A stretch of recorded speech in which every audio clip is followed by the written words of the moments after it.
Hello everyone, welcome to Pink Ocean Tarot.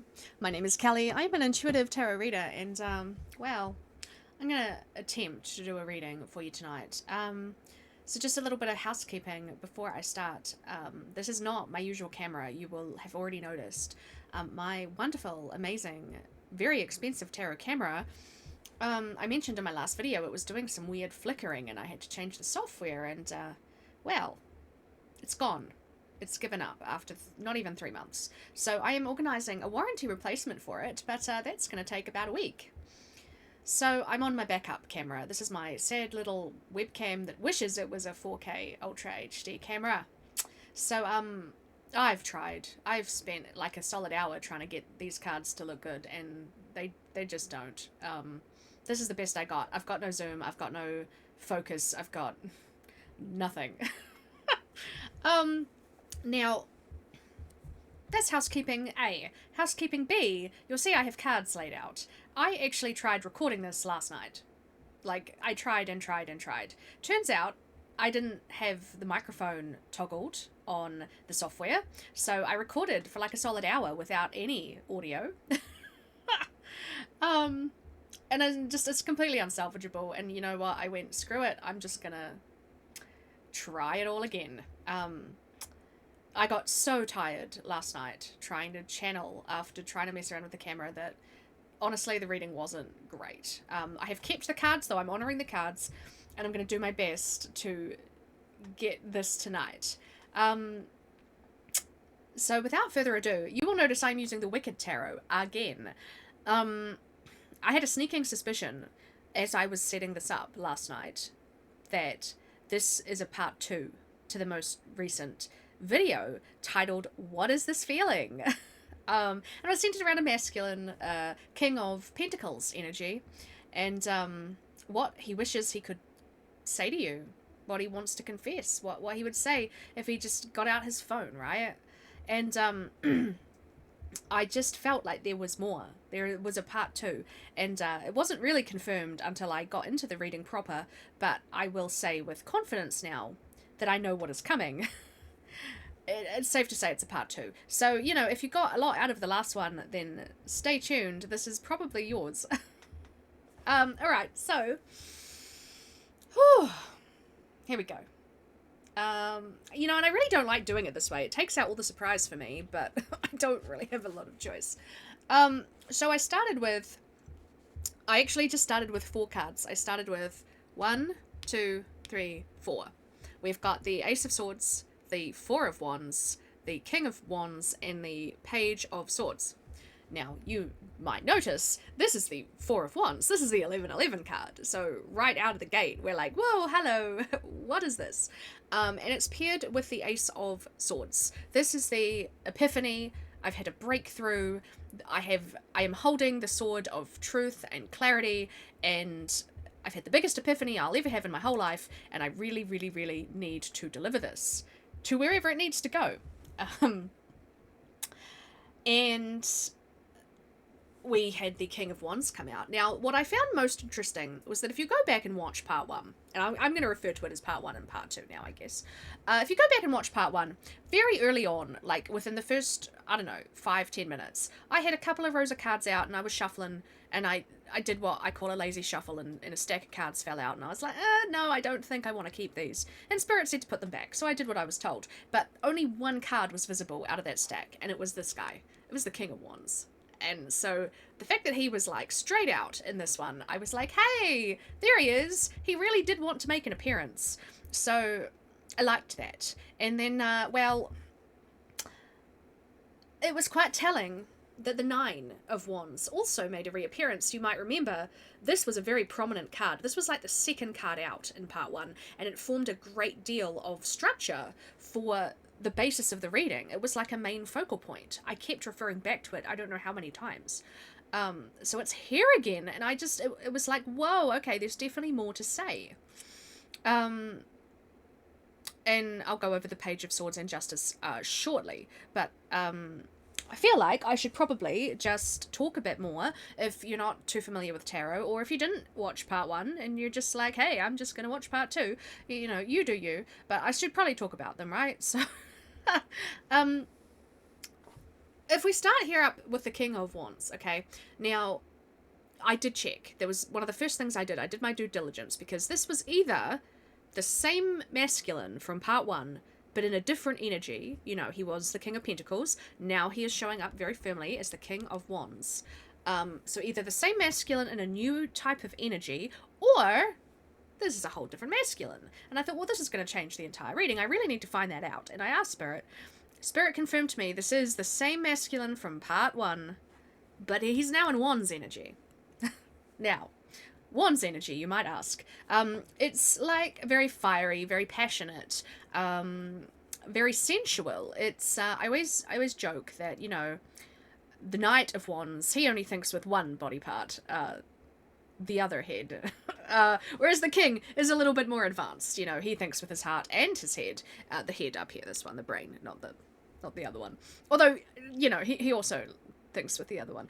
Anyway, I'm not very PG rated, I'm sorry. I don't know why I'm apologizing. But he's very sensual, right? He's very, you know, thinking about you. Feminines. And I found that a real interesting contrast, given that he was so, like, buttoned up in Pentacles energy in the first reading. This feels a lot more loose, a lot more fluid, a lot more instinctual. And, you know, he's clearly had an epiphany here, you know, a breakthrough surrounding this partnership with the 1111. However, there's a however here. I want to talk about the Four. Yes, it is a magical card of beautiful partnership. However, you bring 2 wands to the party, and he also brings 2 wands to the party. You both have to show up for this. If only one of you shows up with your wands, well, what are you meant to do with those, right? Like, you're missing 2. And I find that probably quite important to mention for this particular reading. Now, I didn't get all that far, really, in an hour, believe it or not. So there could still be some surprises. I'm going to talk about the 9 first, alright? Because this came out quite soon, right? Now, the 9, when you're in Wands energy, the 9 comes right before the 10. And it's a card of resilience and perseverance and being really proud of how far you've come and what you've managed to build. And it signifies that the end of a cycle is approaching and you're almost there. You're so close. Don't give up now. You are so freaking close. However, I also, even though this is a relatively positive card in the tarot, I always call it the pushing shit uphill card. Because it's so damn hard. You've worked so hard, and you just keep pushing, and pushing, and pushing, and you're so close, and you're almost there. But oh my god, are you tired? You just want to put it down. You're ready to give up. You're ready to come into that 10 energy, which, if you know the tarot, 10 of Wands is, this is way too heavy now. I have to put it down. I can't keep going. This immediately precedes that card, right? And, I mean, this isn't really, like, I like to use this deck and I like to talk about Wicked heaps because I'm a huge musical theatre fanatic. I love Wicked. It's one of my favourite things ever. Of course I have the tarot deck. But it is actually quite handy to deliver some of these messages. Spirit likes to have me use this deck if it wants to get me something I might not necessarily get if I'm using one of the other decks. So I am going to honour it and just throw out what I feel needs to be thrown out, which is, so in this particular scene, Alphaba, the green one here, is on the verge of total surrender. She's like right on the cusp, where she's just about to go, fuck it. Like, whatever will be, will be. She's at university. The entire university populace has shunned her because she's green. That's literally the reason. They're scared of her. She's green. She has magical powers. She's a witch. Spoiler alert. No one else has proper magical powers. Not really. Apart from the teachers. But anyway, I'm getting off track. Everyone shuns her because she's different, and she doesn't have any friends, and she just wants people to accept her. She just wants people to fucking like her. Not even just accept her, just like her. We all want to be liked, right? And at this particular moment, she's finally given up trying to make people like her, and make people accept her, and make people understand her. She's gone, fuck it. I give up. I'm not going to push this anymore. She completely surrenders, and everything changes for her in this one moment. It's a whole turning point of the first film. So my moral of this little story time is that this masculine is still feeling like this. I want to say up in his head a bit, and the only reason I'm saying that is I'm looking at the hat here, and she's holding it. She's actually taking it off her head, but you know, in the still image frame here, she's holding the hat in her hands on her head, and I'm just getting up in your head, right? Justice is here. I'm going to talk about Justice in a hot minute. I want to talk about the Page of Swords first. Now, anyone who has watched me knows I actually can't keep the pages inside my brain. They don't stick, and I don't know why. It's just how it is. So I do need to look up the pages. So this one, Page of Yellow Bricks. Don't let anyone tell you you don't have what it takes. You are bursting with creativity, curiosity, and a genuine desire to learn. The Page of Yellow Bricks indicates that you are new to something, but it also reassures you of your potential to be great at it. Now, there are two words in this book that stand out to me. Curiosity and potential. Now, I spent the entire last reading talking about how curious this masculine is about you, feminine. He's got a huge sense of curiosity. Like he knows you're supposed to be in each other's lives. And you're like no one he's ever met. And he's curious to see where this could go. And there's a lot of potential in this connection. You're very intuitive, feminine. You've already clocked this. You already know about how much potential is sitting in here. However, potential, I do want to talk about it just for a minute. There's a lot to be said about living for potential, waiting for potential, seeing that potential in this other person and in this connection, and you intuitively sense what this could be, where it could go, what is it going to turn into. You can already see it all coming down the pipeline, and it's very easy to dance off into the future and be like, it's coming, I'm just going to manifest it in, it's going to be amazing. This potential actually means nothing unless the energy is there to back it up, unless both parties here with the wands, unless both parties bring their wands, and that's quite funny given that I'm talking about the Wicked Tarot with their magic wands everywhere, unless both parties bring their wands, this actually can't ground itself in, it can't, it's, you're showing up, right, feminine? The masculine also needs to show up, with more than just his wand, I'm hearing. He's got to back up those desires and that curiosity. He's got to back it up with action. He just does. And this is where Justice comes in. And, you know, this wouldn't be a Pink Ocean Tarot reading without the Justice card.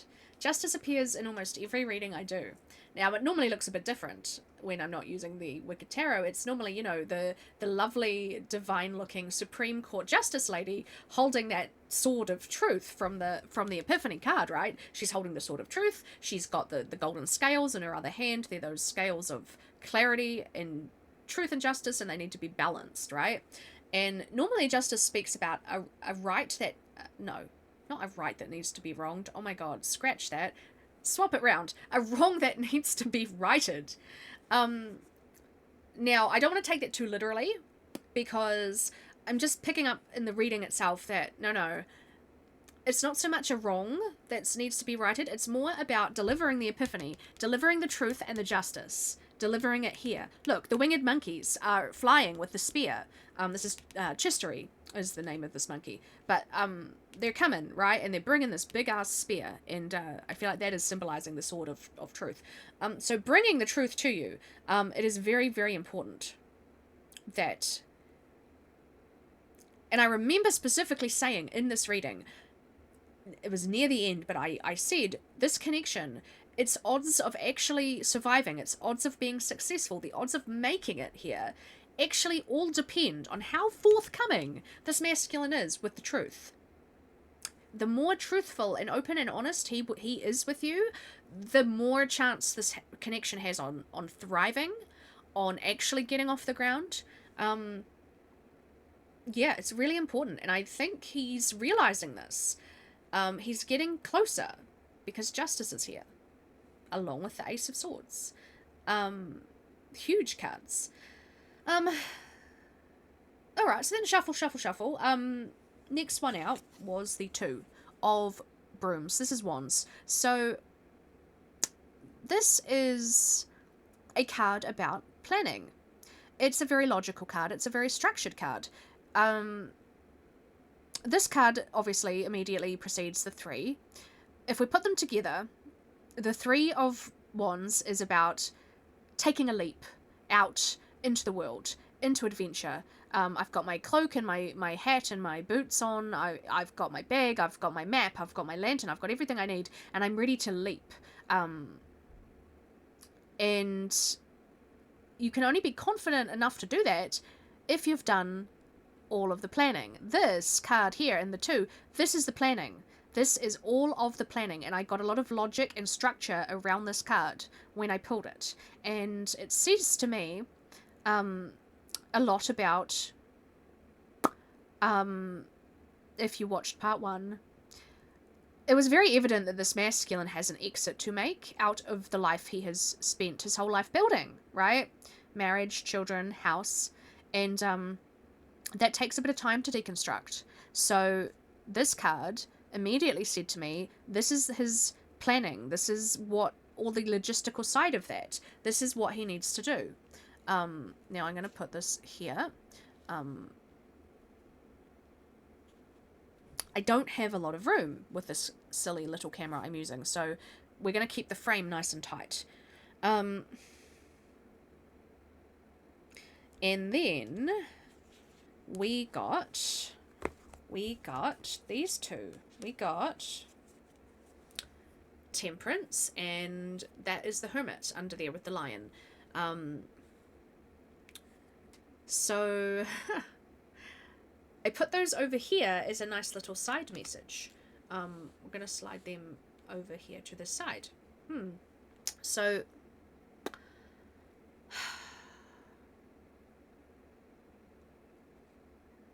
if we look at Temperance, of course, and Temperance came out in the last one as well. It's the card of divine timing. It's the card of patience.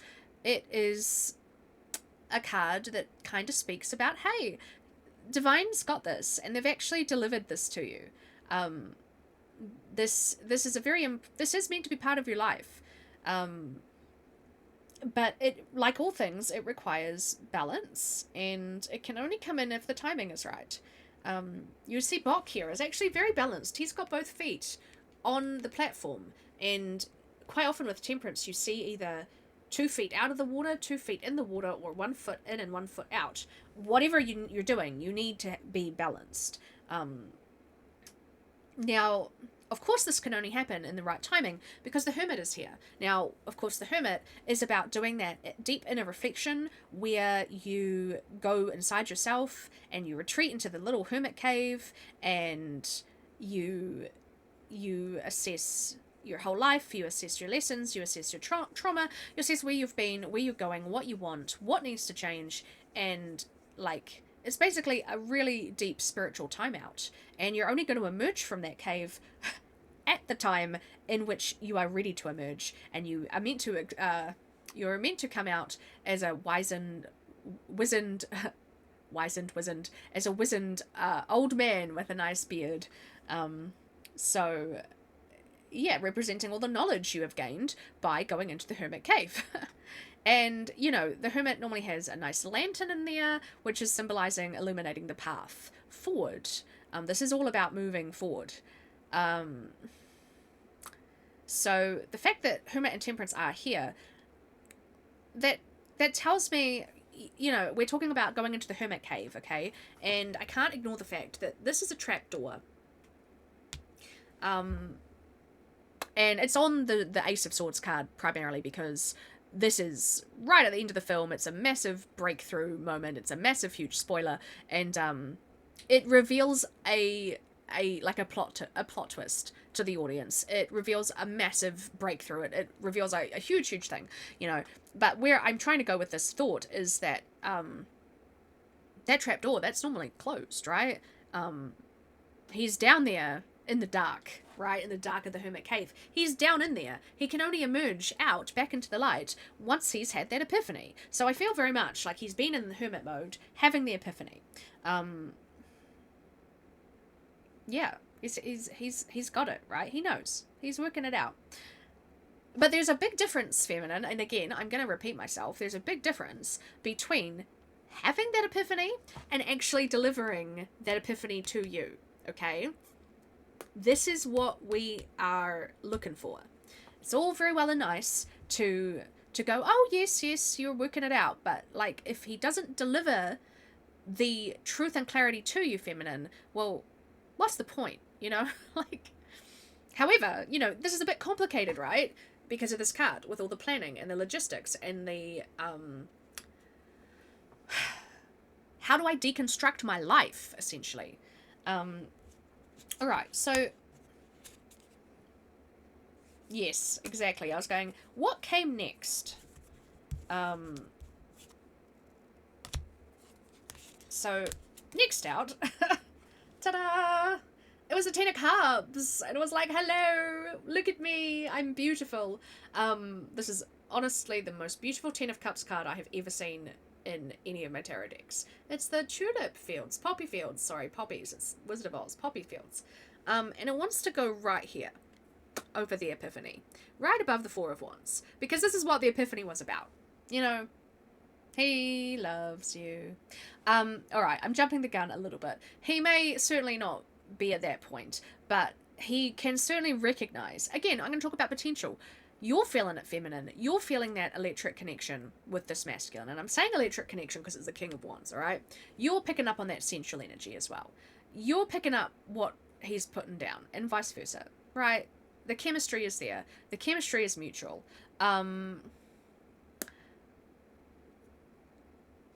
This is what he wants to move towards. And he sees that potential in you. I mean, that's great, right? And then, before we get too excited, these two came out together. Now, we have here the 3. I know the camera is absolutely shocking. And again, I apologise. I can't do anything about it. This is the 3 of Swords on the top. This is the Heartbreak card. This is the big heart. Stick 3 swords through it. Boom. And I was like, really? Why? Why is this here? We just had the 10 of Cups. Boom. Like, sorry, don't get too excited. Don't get the champagne out yet. But I found it interesting because it came out with the Ace of Coins here. This is the Ace of Pentacles. So this kind of told me a couple of things. Let's take the Heartbreak card. Let's pop it down over here with our card of planning and our card of deconstructing our life. Right, and we're placing this over top of the let's keep pushing shit uphill, and we're very, very tired card. I am an intuitive reader, and I put the cards where I am called to put them, right, in order to tell the story. And Spirit will confirm it for me, like, make sure I'm not veering way too far off field. This is good, right, Spirit? Of course it is. But, like, why are you asking? You already know. You did this last time, and it was fine. Right, so, I want to, again, I am not a tarot reader who is just going to throw the cards down, talk about what the cards mean, and there you are. No. I need to talk about all sorts of things that are coming through, because that's how I do my tarot. I'm an intuitive reader. Right, this, okay? I want to just take a hot minute to reel us in, feminines. I want to just remind you, and, like, it's so easy when you're watching tarot to just be all like, oh yes, you know, cool beans. They're getting a divorce. Finally, you know, get the bitch out of here. Like, sorry. But, like, why am I apologizing? But I want to please remind everyone that everyone involved here is actually real people. And there are real feelings involved. There are children involved. There are families. There are, like, you know, long-standing connections, friendships, you know, between the families, and this is like huge long-term marriage, whole house built, job built, careers built, money intertwined. It's a whole thing, right? And it's all very well and good for you to reduce it down to some tarot cards and be like, oh, hurry up, you know, hurry up and exit so that you can focus on me. Like, no, I want to just, like, remind you, like, this is a whole life. This is a whole relationship. This is a whole kids, house, attachment, pets, everything, right? Memories. This takes a lot to deconstruct. This takes time. Okay, and with temperance here, patience must be like you need patience. Okay, um, people move at different speeds, right? Um, you can you can be in a relationship that has actually been over for a very, very, very long time, and you could have been very emotionally checked out. Um, so, like, you may be very ready, a lot more ready than you think, to dive back in to other connections, other people, right? But that is not always going to be the case. You need to be prepared for the concept that actually, no, even if, right, the masculine comes to you and says, look, it's actually been over for a long time. We just tried to hold it together for the kids. We tried to slap a band-aid on it. We didn't want to break apart everyone's lives, but I'm ready. He might be like, I'm ready, I'm so ready, like, I just want to move on with my life. You need to give him time and space to properly move through this Three of Swords energy, because I don't care what anyone says, this will be heartbreaking on some level deep down inside. Both parties, they're going to have to process this out, and that won't happen overnight. It doesn't matter how emotionally checked out you are. It doesn't matter how long you've been in a dead bedroom situation for. It doesn't matter. And if you don't process this energy out properly, it's gonna frickin' ricochet back, smack you in the face so damn hard you won't even see it coming. You won't even know what's hit you, right? And then that type of shock, like, I don't know, new fledgling relationship probably won't even stand a chance, right? Because if this isn't processed properly, masculine's gonna go back into distorted energy, probably get all avoidant and run for the hills, and then you'll be like, oh, was it something I did? I don't know. I'm just throwing out a lot of food for thought, I guess. Like, please just respect the Three of Swords energy, because it is here for a reason. And this is where I just think open communication, learning how to communicate really healthily without accusations, without being defensive, it's just so important. Yeah. Like, you need to be in a place where you can do that. And feminines also, these types of connections that are so palpable and so powerful, right? Whether it's whatever label you want to throw on it, whether it's twin flame, whether it's soulmate, whether it's who knows what, can be designed to reflect back at you things you haven't worked on within yourself. Even if you're like, oh no, I've been doing this for years, I'm an absolute pro, I've done so much healing, there couldn't be anything that is possibly going to ambush me and surprise me. Well, I think you'll be shocked, feminine, at the types of things that will end up triggering you if this type of energy isn't handled properly, right? Like, yeah. I just want to, like, I don't know. I'm just feeling called to, be like, hey, check yourself. I don't know. I hope this is landing for someone, because, I don't know. I'm talking a lot, but I'm feeling like I need to. Ace of Coins came out with it. And I'm just kind of gonna sit it here.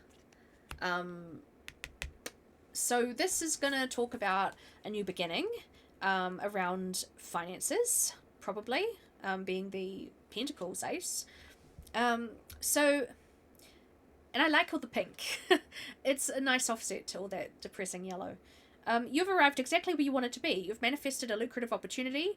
The Ace of Coins assures you that you're in the right place. Now, this doesn't guarantee success, but it does talk about it's time for hard work and focus. However, you are more than ready for the challenge. So, challenge.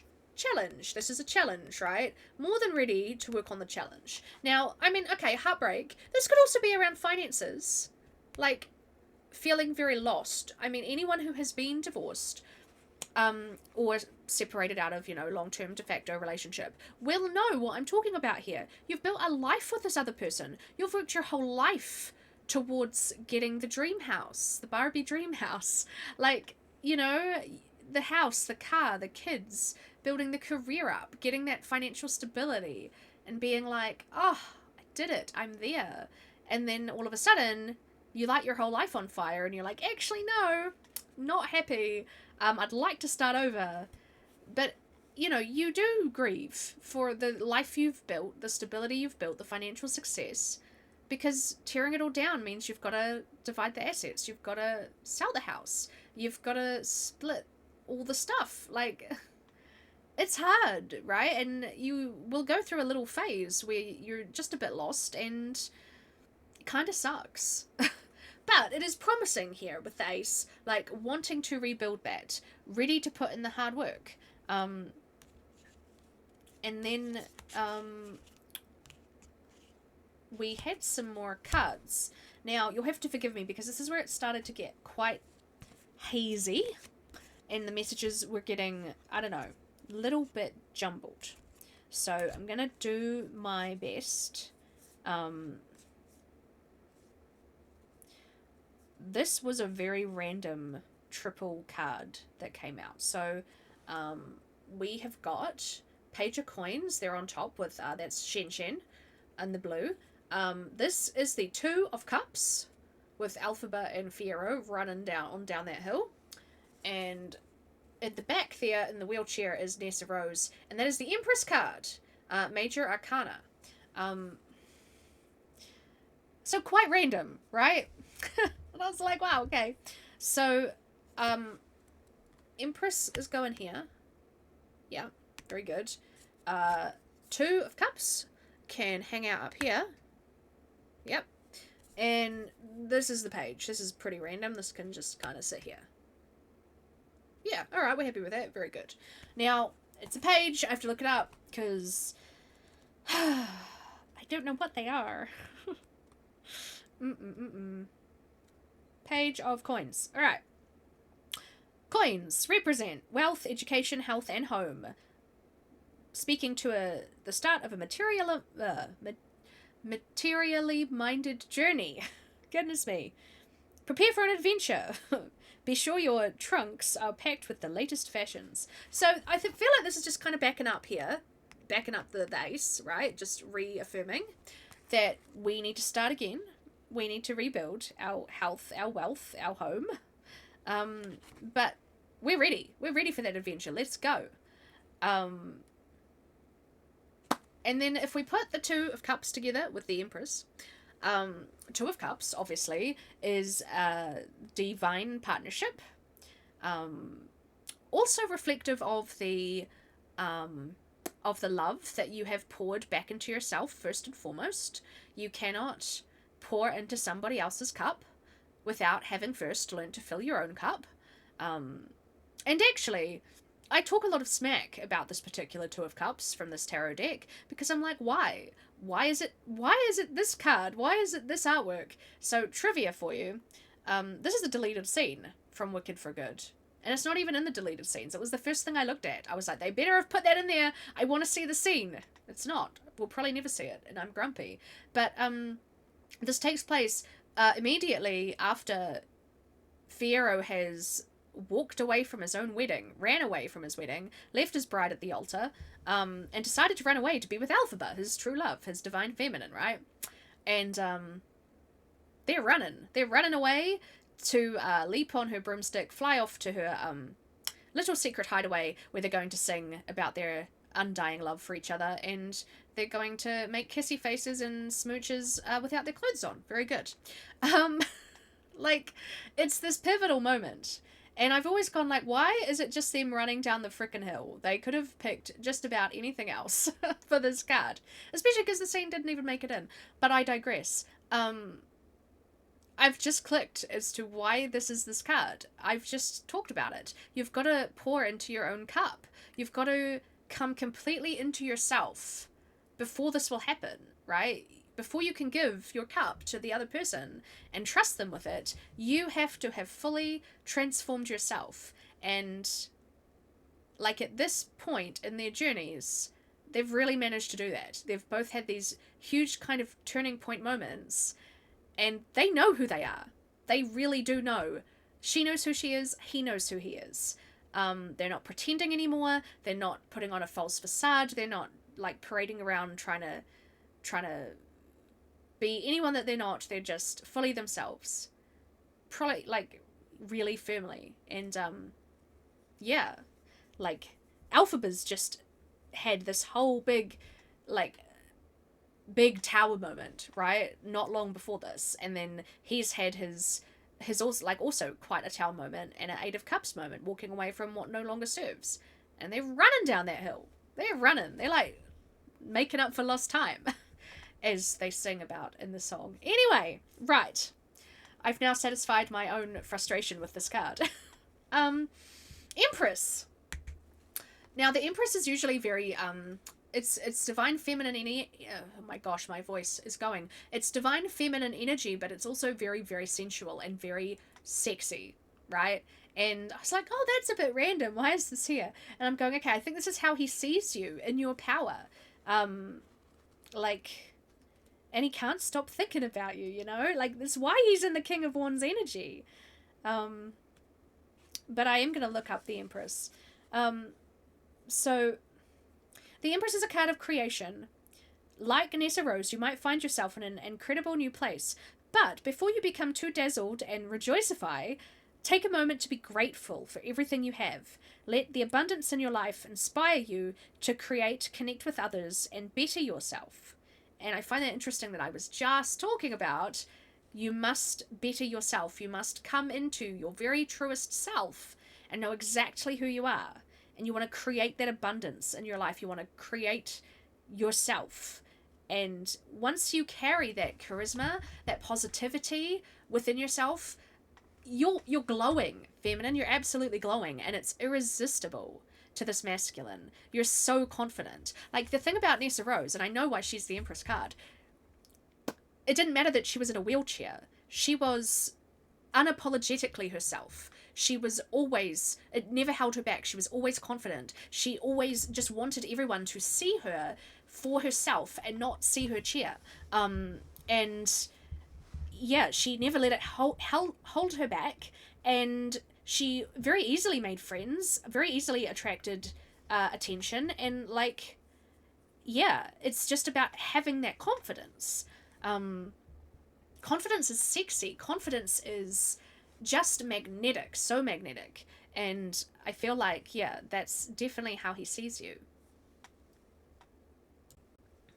Okay, so the next one's out. We had the Star. This is, again, like the Ten of Cups, this is possibly the most beautiful star card I have ever seen. It's Glinda, Good Witch of the North, and all of her bubble Glinda goodness. Pink everywhere, pink bubbles, all the tulip fields behind her. Just beautiful, beautiful bubble wand. Like, just healing energy everywhere. This is the very end of the film. Like, the whole end, where she's finally come into herself. She knows who she is. She knows she wants to do good. She has healed herself and transformed as well. So just utterly beautiful. And I went, oh, this is lovely. Like, who is this for? Is this for us feminines? Or is this for the masculine? Whose healing energy is this? I want to put it here over top of the masculine and over top of the Empress. Who is this for? Tell me, is it the masculine? Yes. Like feminine, I want to say, you've already done this. You're well past this. You have clocked that a long time ago. But he is coming into his, which is just, it's so nice to see. And what did I say? It needed to happen. We've got this to deal with. Actually, shall I pop it over here, Spirit? Yes. Oh, okay. Why not? They're saying. Let's pop it here, over top of the three. Oh, okay. They're giving me a download. Me just simply moving that card over showed me this partnership here. I want to talk about this. The more open and honest and forthcoming he can be about the exit from his marriage, the more solid your relationship will become. Honestly. And I want to talk about this here. You can. There's nothing wrong, feminine, with you offering support. You know, especially if you've been there yourself. If you have had a divorce or a breakdown of a long-term relationship, you've already been there. You know. You've been there. You know what it is like. You can offer to support him through it. Now, whether he takes you up on that or not, that's up to him. But, like, you don't have to just put him in the corner and leave him there until he's sorted out his shit. That's not what I'm saying at all.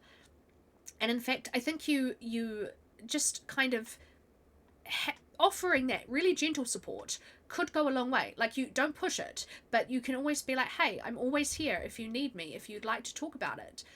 If, like, I'm always happy to listen. It takes a really, really healthy feminine to be able to go, look, if you want to talk about what broke down in your marriage, how this made you feel, what this scenario meant for you, I'm happy to listen. And you just listen without judgment. You don't get jealous. You don't, like, be like, oh, I don't want to listen to you talk about your ex-wife. Like, you know, because it's not like she's a threat to you, feminine. Their marriage is over. Once you get to this point, for those of you that might not understand this concept, once you get to this point where you've got lawyers involved and you have sold the house and you have split those assets, there's no turning around. There's no going back to this. Like, it's done. That relationship is dead in the ground. Like, because you don't get to that point, right? You don't actually pull the trigger unless you are serious, unless it is over, unless there is no going back. And trust me, once you get lawyers involved, the most amicable splits can turn ugly. Like, and then that makes you even less want to go back, you know? It's not like they're going to freak out, turn around, and run back to their ex-wife. No, like, you can support in a healthy way, I promise you. I don't know who that was for, but I really wanted to say it. Ta-da! Dancing through life, skimming the surface, gliding where turf is smooth. I don't sing. I'm sorry. I'm cutting that out right now. Fool is here. This is his, well, I'm assuming it's his journey, the masculine's journey.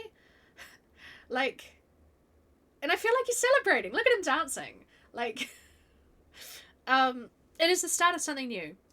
It is the start of a transformation.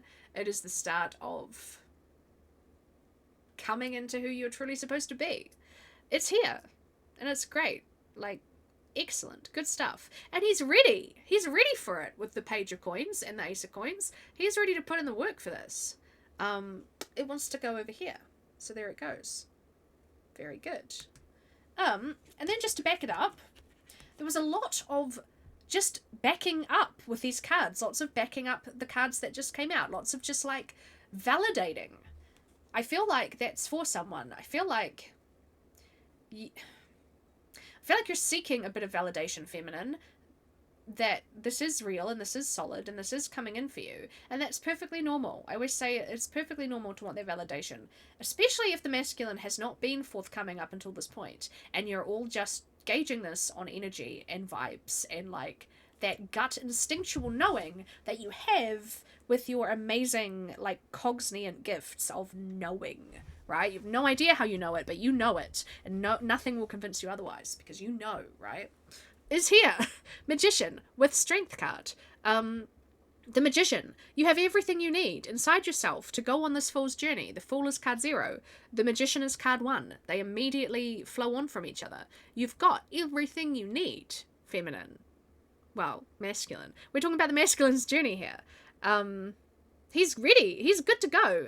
He's got the inner strength and fortitude there behind it to back it up. Literally, look, the yak, the bison, the oxen, whatever animal this is like, boom, gonna push that magician, like shunt it actually, here we go, gonna shunt it forward.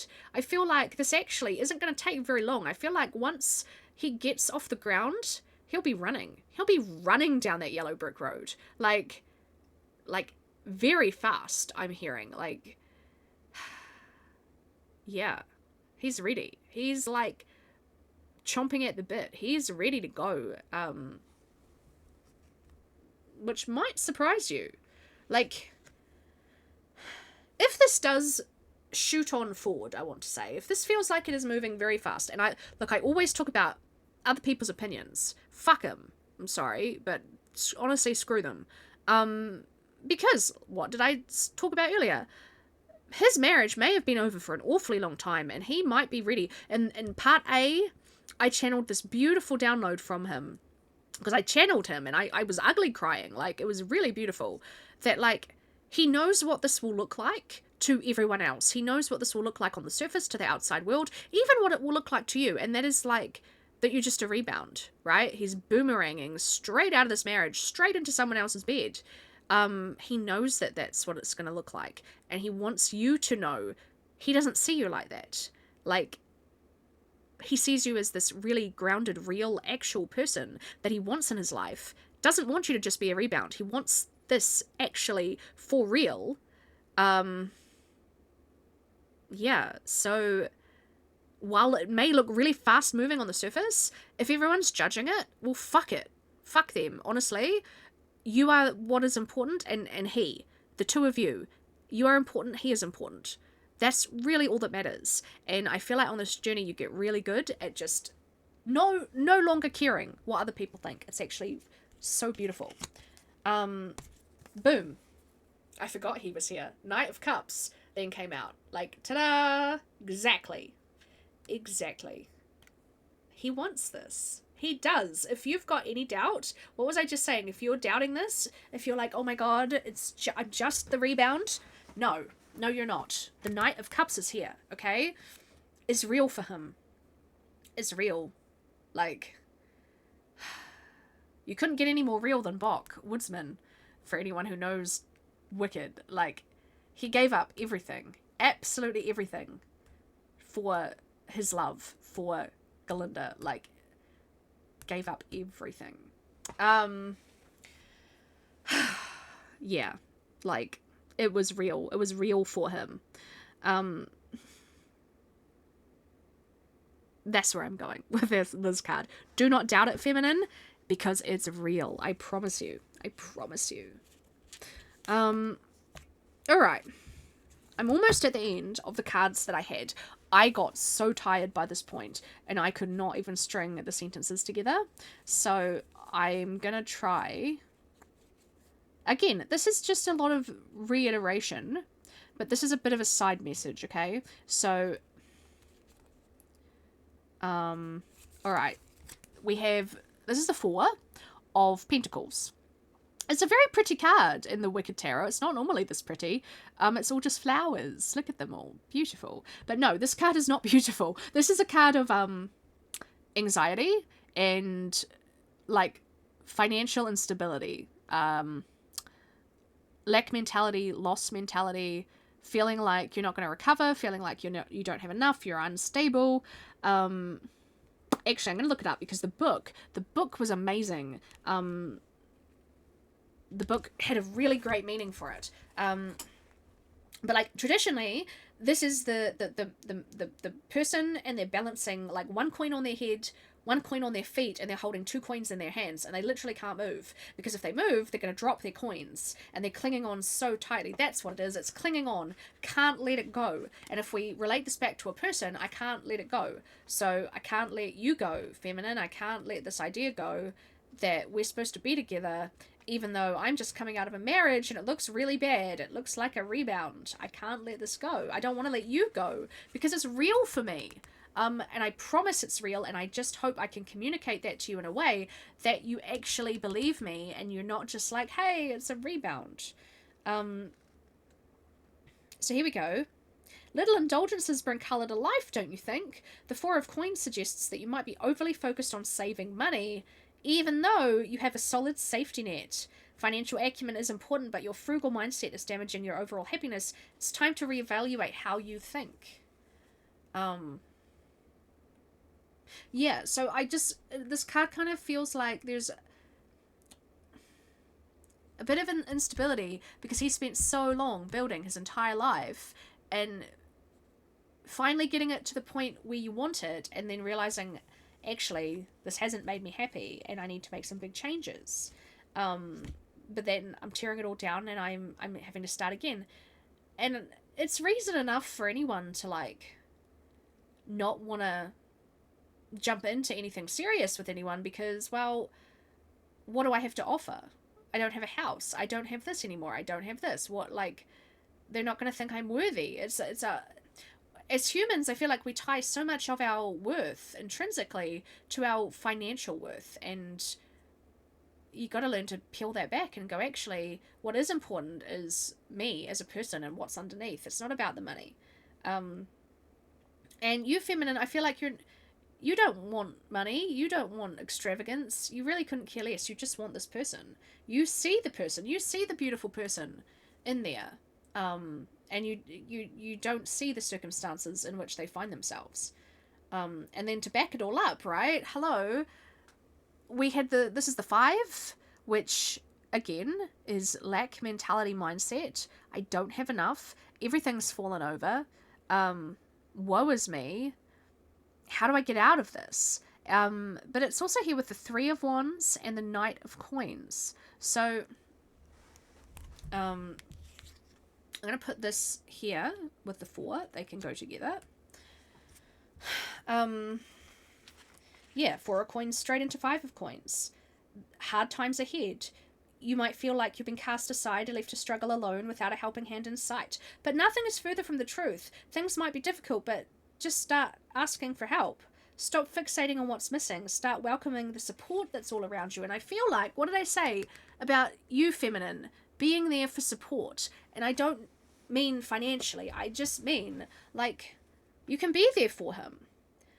And maybe he's got to learn to open up and accept help. I feel like he's very much been a provider, caretaker energy. He's used to looking after everybody else. But I think he's going to come to realize that it's his turn to be looked after. And all of that beautiful giving energy that he's so good at, it's time for that to be reflected back onto himself. It's time for him to receive.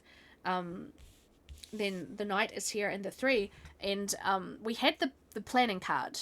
This is where all that planning takes flight and it gets off the ground, right? With the little hot air balloon. And the Knight of Pentacles is here. This is Fanny. We had Shen Shen down there. There's Galinda's sidekicks, Fanny and Shen Shen. This is Knight of Coins. I'm not afraid. I'm not afraid to rebuild. I'm not afraid to do the work. I'm ready. I'm good. It's going to take a while. It's going to take a lot of work. It's going to take a lot of time. But I'm good. I want to do it. I'm willing. Consistency is important. Applying yourself is important, right? Making those commitments. And this card also talks about steadfast and loyal friendship. So again, asking for help from friends, from people in your life that you trust, can help you rebuild. And yeah, the 3 is just feeling like, well, it's time. Let's go. We couldn't plan anymore. We can't work out any more logistics. It's time to just throw caution to the wind and jump on in there, because there's nothing else to plan. There's nothing else to think about. It's go time, right? All right. That is the end of the cards that had pre-pulled. I actually don't know how many more there are coming out of the tarot. Are there more, Spirit? Yes. Well, look, I get to shuffle for the first time on camera this time. I feel like I should be asking a question. Well, the last... Whoa! I guess not. There goes my question, because out comes some cards. Hey! I was just... Okay, alright, I have to say it. I was just about to go. Part 1 was about what he would be communicating to you if he got his phone out and wrote you the most honest text message ever and hit send. Look at what just came out! I can't, this is magic. Knight of Swords, which is the Knight of Truth and Clarity. It's literally the Knight of the breakthrough, the epiphany. I want to communicate. It's very fast moving and it's a little bit impulsive. A bit less grounded than we might like, but I'm delivering the message. I don't care what else I do. I am getting that message to its destination. It's like, boom. I'm riding across the... Really? They want me to do the Olaf quote. I'm riding across the fjords like a valiant, pungent reindeer king. Goodness me. I wanted to be a bit more like heroic with like Fiyero or the horse, but alas. Disney, Frozen, anyway. But the Emperor is here! Everyone, look, the Emperor! Only the Emperor can back this. What is up with this? Like, you must see what I'm talking about. The cards coming out are just backing up the cards that have come before. It's like, no, that card isn't enough to convey the message. Let's ramp up that energy to like 1,000 and give you the more, just more. We've got to strengthen, right? Strengthen everything. I wonder why that is. I've never actually seen this happen before. Yeah. Maybe that says something about needing everything to be super solid. With validation, right? But the Emperor is here. Whenever you want a masculine to communicate, you actually want him to be an Emperor energy. I mean, the Knight is all very well and good, but it can often be like, oh, are you actually going to back up all those words with any action? Or are they all just empty words? You know, they might send you an 8-paragraph text and then ghost you. And then what? Like, what a waste of time, you know? Like, your 8-paragraph text is only good if you then get in your car and show up and be like, I'm taking you out. Let's go. Like, let's go to dinner. Or whatever it is. You want Emperor energy. So Emperor energy is basically the energy of all 4 kings. He's embodying all 4 kings. Like, he's got his logic and intellect and clarity and truth with swords. He's got his fiery, passionate, sensual energy going on with wands. He's got the grounded, hardworking, dependable energy of the pentacles and cups, emotions. He's got his heart. He's very calm. He's not gonna lose track of his emotions. He's not gonna let them overwhelm him or swallow him, because he's actually super calm and super aware of like his feelings, and he's ready. He's ready to go. Like, he's good. This is perfect. This is actually perfect. Like, yeah. So this really just tells me a message is coming. Feminine, it is coming. It really truly is. And maybe I felt the need to do a part 2 because you needed to back up part 1 with all of this extra validation. Part 2 is backing up part 1. Like, wow. Maybe you should look at that, feminine. Maybe you should be like, why do I need so much validation? No, I'm just giving you shit, okay? Like, yeah. Perhaps you are an empath and you feel very, very, very, very deeply. And there's nothing worse than feeling all of those feels. And you feel them so deep and no one else can possibly quite grasp what this does to someone on an emotional level.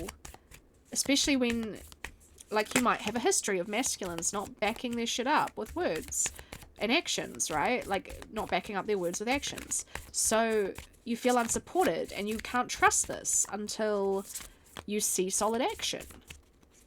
Maybe this masculine has come in to teach you, like, what this is supposed to look like. Now, I just got a shit ton of cards. I don't even know if I'm supposed to have them all. No, I'm not. Not all of them. I'm just gonna have a little squiz.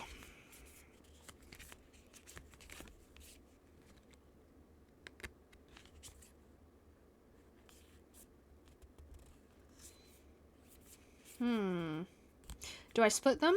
Spirit, are we doing 2 piles? This one. This pile? And this pile. Alright, I guess I'm gonna do this in 2 piles. Alright, fine. Because I did have a look at them, obviously, and they actually all make, like, chronological sense. We're telling a little story with them, so I guess.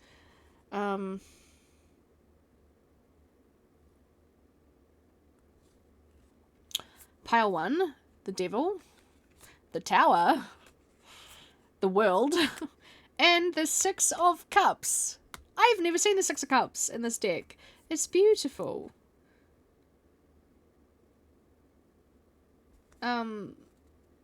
It's Shiz University. Well, they could have really picked something better for that, though. Anyway, don't get hung up on the cards. Devil. So, transformation.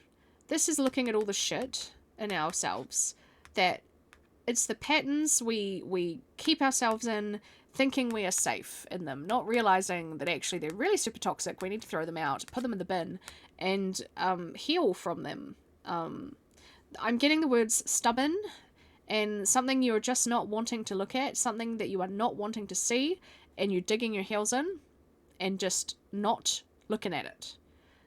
Is this the viewer or is this the masculine? It's a masculine.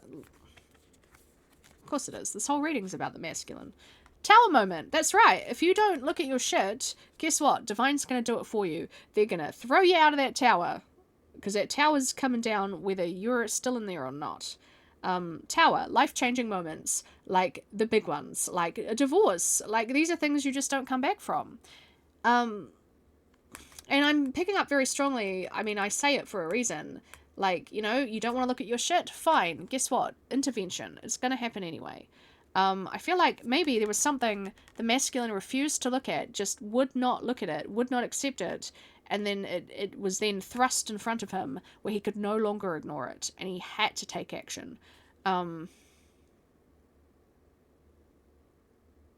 This won't be for everyone, but I keep hearing it in my head. I have to honor it.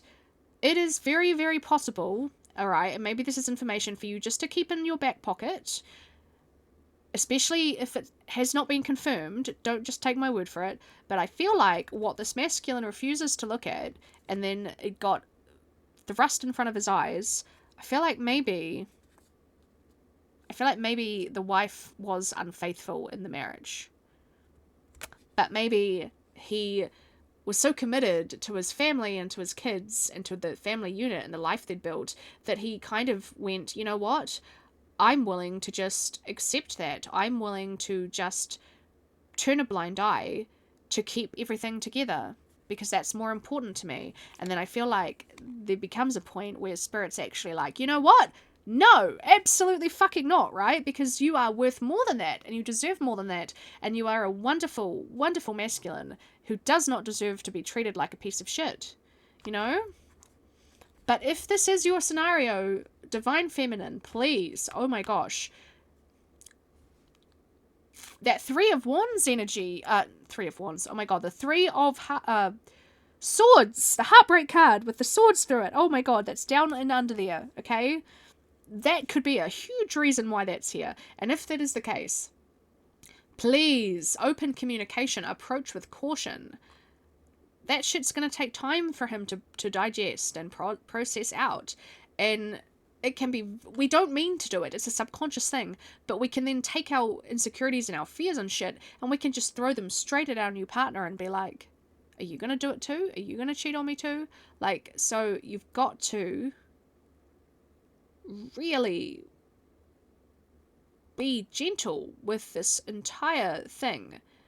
You need to have strong, stable roots, right? Like, yeah.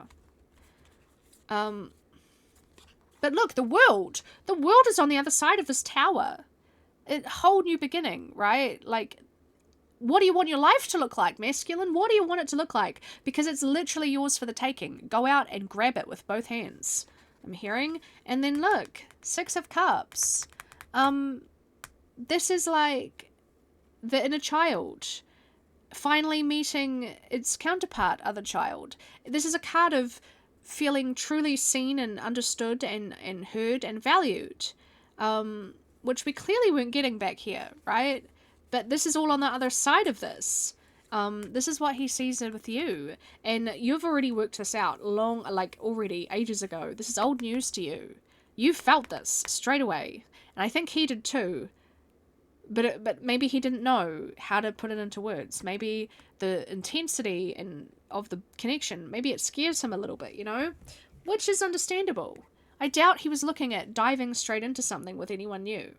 but you barreled into his life, and he just can't ignore it. And it's like, oh my god, if I let this slip through my fingers just because the timing is wrong, I'm gonna regret it for the rest of my life. Like, I need to grab it with both hands with the World card. Yeah. Yeah. That's exactly it. Oh my god. I couldn't have said it any better myself. Eight of Swords is here. Feeling trapped with the blindfold on and being tied up. You can it's not tied up very tightly, right? You just wriggle out of the ropes and you can leave at any time. There's a gap. You just rock on out the gap. Like, you're not actually trapped. This is just deciding you're trapped, believing you're trapped. You're not trapped. You're never trapped.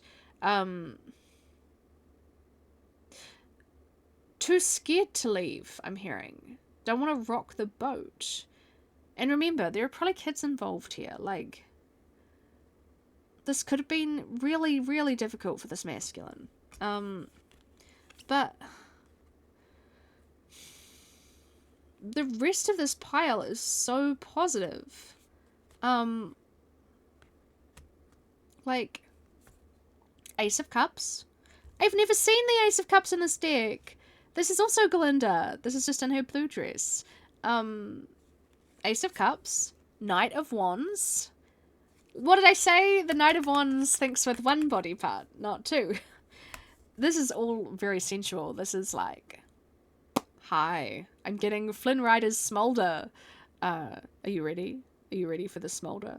Like, and then he does it, you know, like, with the look and the lip and the pout and the eyes and the hair. Oh my god, the hair. But, like, I got nothing else. It's I see you. I'm ready. Let's go. Let's do this. With the Ace of Cups here. Like, hello. Cup is overflowing. Oh, stop it, Spirit. Don't be R-rated. Cup is overflowing. Stop it. It's a beautiful, beautiful card of, like, love and romance, alright? Stop. 9 of Coins. This is not obviously the traditional artwork. Traditionally, the 9 of Coins is, the abundant, sensual woman, right? He sees you in your abundant glory, and you're all put together, and you're in this beautiful dress, and you've got this beautiful bird of paradise sitting on your shoulder, and it symbolizes, like, you got there all on your own, feminine. You put in the hard work. You climbed up that hill. You're at the top, and you don't need any man, right, to complete you. You're a whole, confident, abundant woman all on your own. But that doesn't mean you don't want someone, right? You can want someone. You just don't need them, you know. But you can want them. You can have them. But he sees you in all your abundant glory. So I feel like he deeply respects you as well. Between these two cards, Ace of Cups and the 9 of Coins, he's smitten. He is smitten with you.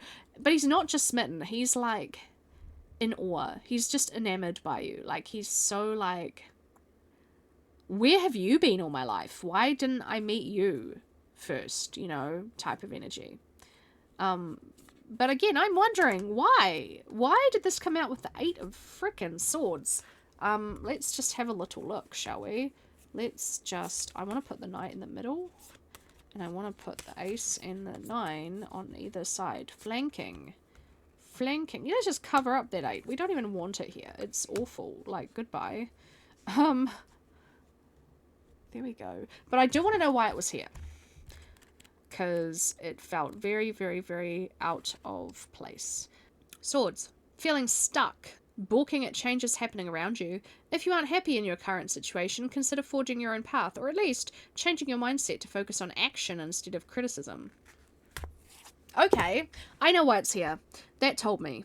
He's got to step the fuck up. Alright? He's got to claim you. He's got to come forward and be like, I want you. And I feel like, feminine, because you are so understanding and because you know where he's been, you've probably been there yourself, and you're respecting the timing, you don't want to be a homewrecker. You don't want to be like the rebound girl either.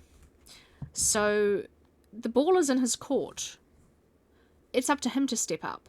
It's up to him to claim you. It's up to him to approach you and be like, I know what I want and it's you. And I promise this is real for me. It means something. You're not a rebound. With the ace and the 6 and the 2 and the 10 and the 9. Like, it's real. I feel it. Do you feel it? Like, yeah. He's got to come forward and present you with the cup, the overflowing cup. He's got to be like, I'm ready. I want this. Here it is. Will you accept it? Like, he's got to step up. It's up to him. But I do want to, like, give you a shout out, feminine, at how amazing I feel you have been at just holding this space for him to do this in his own timing. You both respect each other quite a lot. That much is evident. All right, I'm back. I had to take a break. I literally had to go to sleep. I was on the verge of passing out when I was recording this last night. My messages towards the end were getting very unfiltered and just so far gone that I was like, nope, bedtime. So I do want to finish this off, or at least try to. I'm actually hearing no more tarot. I think we're done. Are we done? I swear I checked before I hit record. They were like, yeah, we're done. Now they're changing their mind. Do you want more tarot? They want more. Oh my god, they want more tarot. Is it Wicked deck though? Are we staying with Wicked deck? Do I need to get a second deck? Tell me, Wicked deck. Change decks? Really? Oh, come on, Spirit. I really don't have time for this. I've got work in like very less than an hour. I was just gonna whack out some oracle messages. Seriously? I don't know what I am doing. Okay, I've worked out what deck they want me to use. But I will note, because I have to, I picked up my Wicked deck and I went to put it off to the side. 8 of Cups is on the bottom. Walking away from what no longer serves you. Walking away from this wedding, from this marriage. When the 8 of Swords came out, underneath that Ace of Cups, this is what I initially thought it was. I went to say, it's the 8 of Cups. Of course it is. Walking away from what no longer serves. And then I went, oh my god, it's not. It's the 8 of Swords. And in part 1, I did the exact same thing. I pulled the 8 of Swords, but in my mind's eye, I actually saw the 8 of Cups. And I'm like, why is this happening? That's not a normal thing that usually happens to me. Normally with the tarot, I'm so fast. And I'm like, yeah, here it is. I know what this is. Boom, let's go. It's not like me to pull a card and see a totally different card and then kind of come back into my body and go, wait a minute, that's not the card. But it's here. It's here. It wanted to be shown. It's right here. 8 of freaking Cups. Fiero's got to walk away from the wedding to Galinda. It's the only way he can be with Alphaba. He's got to make that choice to walk away, even when it is hard, even when it is the most difficult thing you might ever have to do. You've got to walk away. I had to honor it. It was here. They want me to just do a couple Dreamy Moons, and I don't know why. I thought I was just going to bang out a couple of Oracle.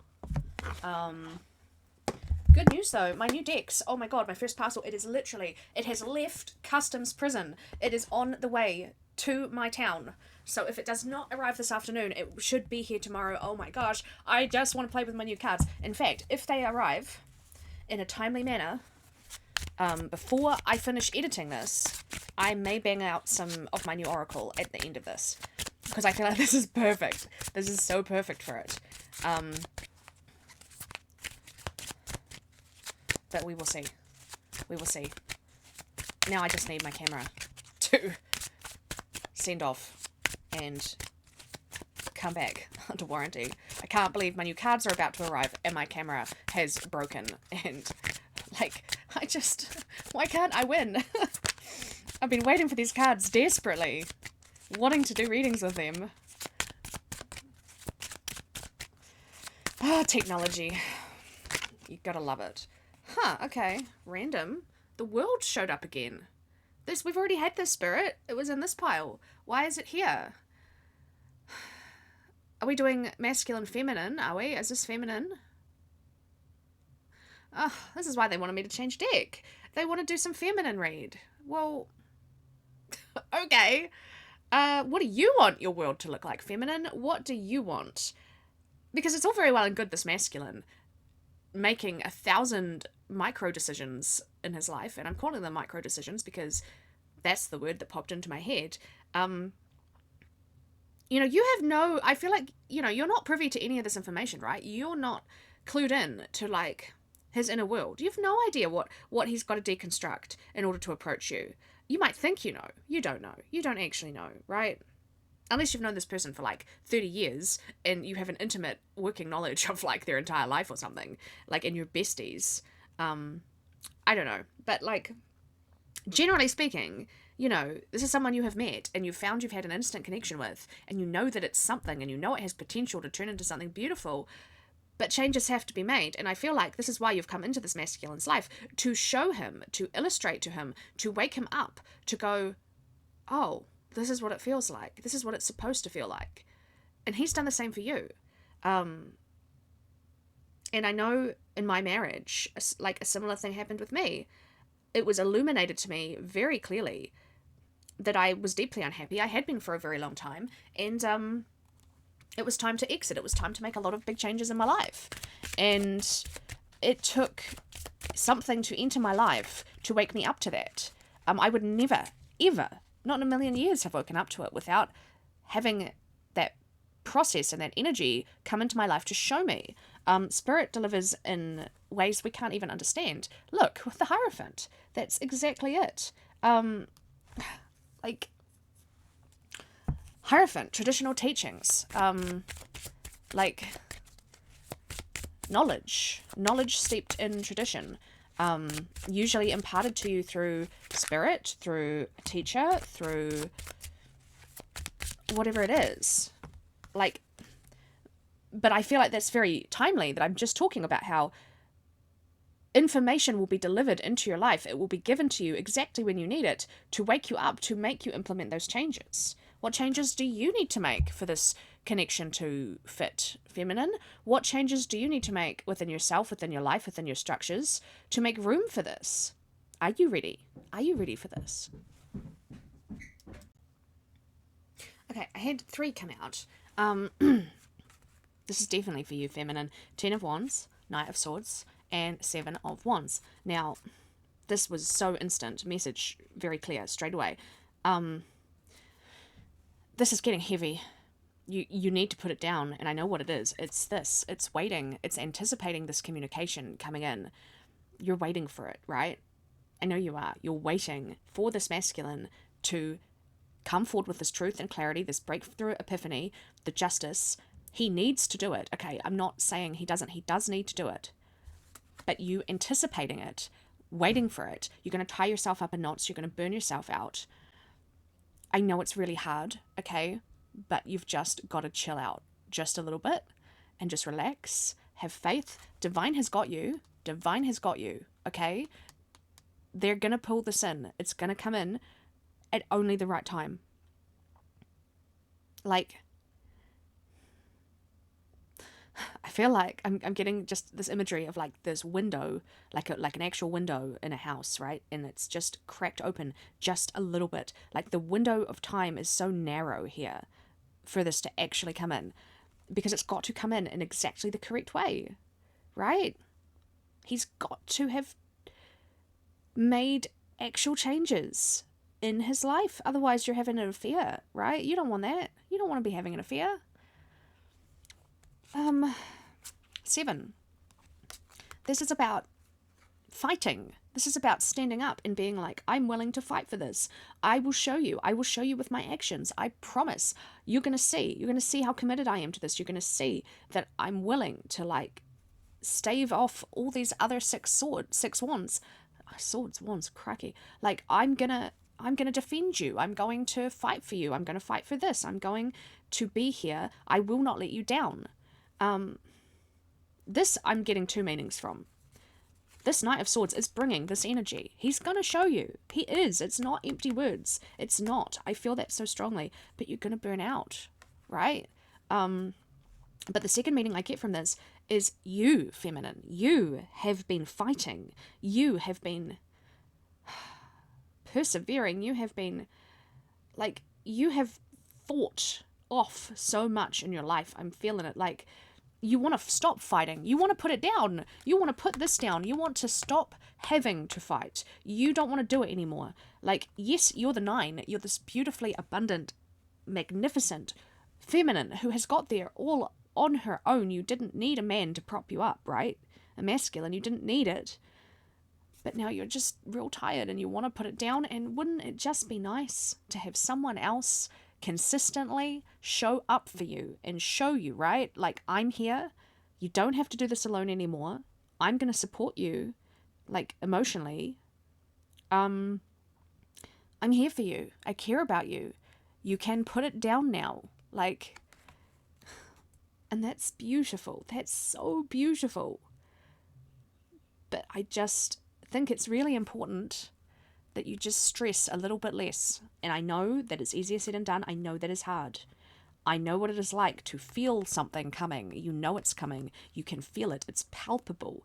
Like it's an actual tangible feeling in your energy field. You know it is coming in. And then it doesn't. And then that creates some doubt. And then you're like, did I do something wrong? Like, let him lead, feminine. He's going to show up and he's going to fight for you. Wow. Okay, so I went to keep shuffling the Dreamy Moons and literally nothing came out. So this has been the most disjointed reading ever. I've had to keep stopping and starting it.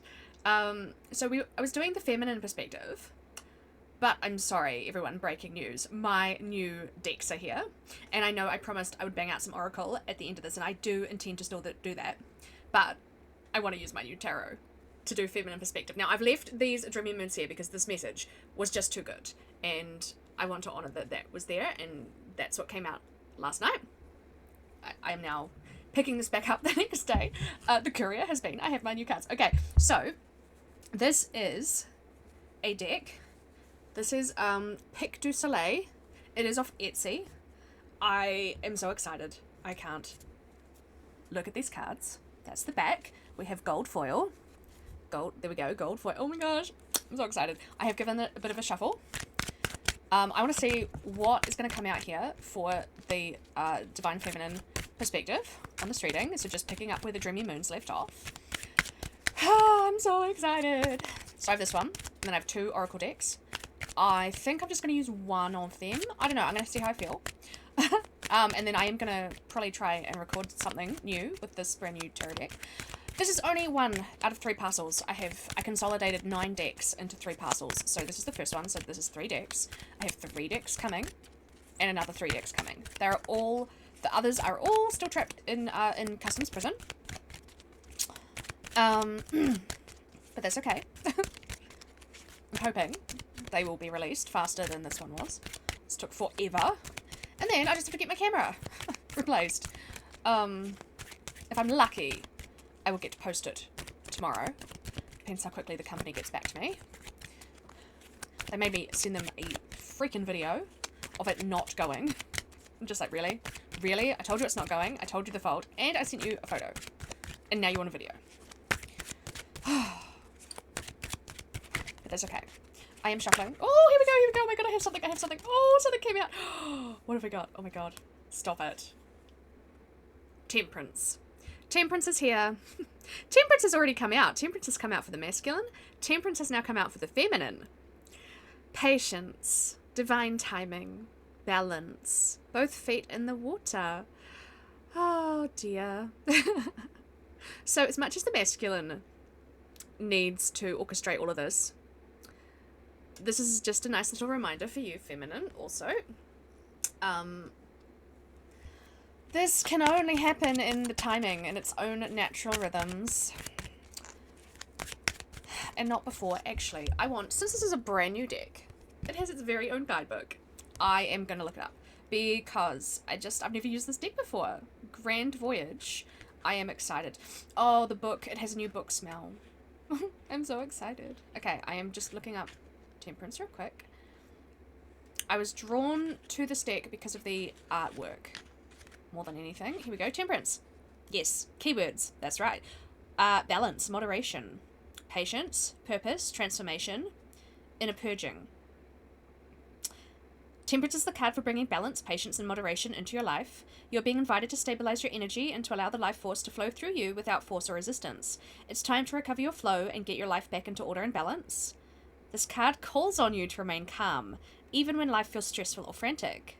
Maintain an even temperament and manage your emotions. You have learned to keep composed in stressful situations. Little things don't get to you, thanks to your seemingly abundant source of patience. Your respect for balance and tranquility is what will help you achieve and experience fulfillment in your life. Now is not the time to be highly opinionated or controversial. Be the peacekeeper and take a balanced and moderate approach. Avoid any extremes. Include others and bring together diverse groups of people to create harmony and cooperation. By working together, you will collectively leverage the right mix of talents, experiences, abilities, and skills. Gosh, that is a long guidebook message. Ooh. Wow. It wanted to be here, everyone. Patience. And don't get me wrong, I hate it whenever temperance comes out in a reading. Like, if it's a reading for me. Because I'll be like, patience? Excuse me, spirit. I have been incredibly patient. Like, and I feel like you probably have been incredibly patient, right? I mean, this is a tricky little scenario you're finding yourself in here.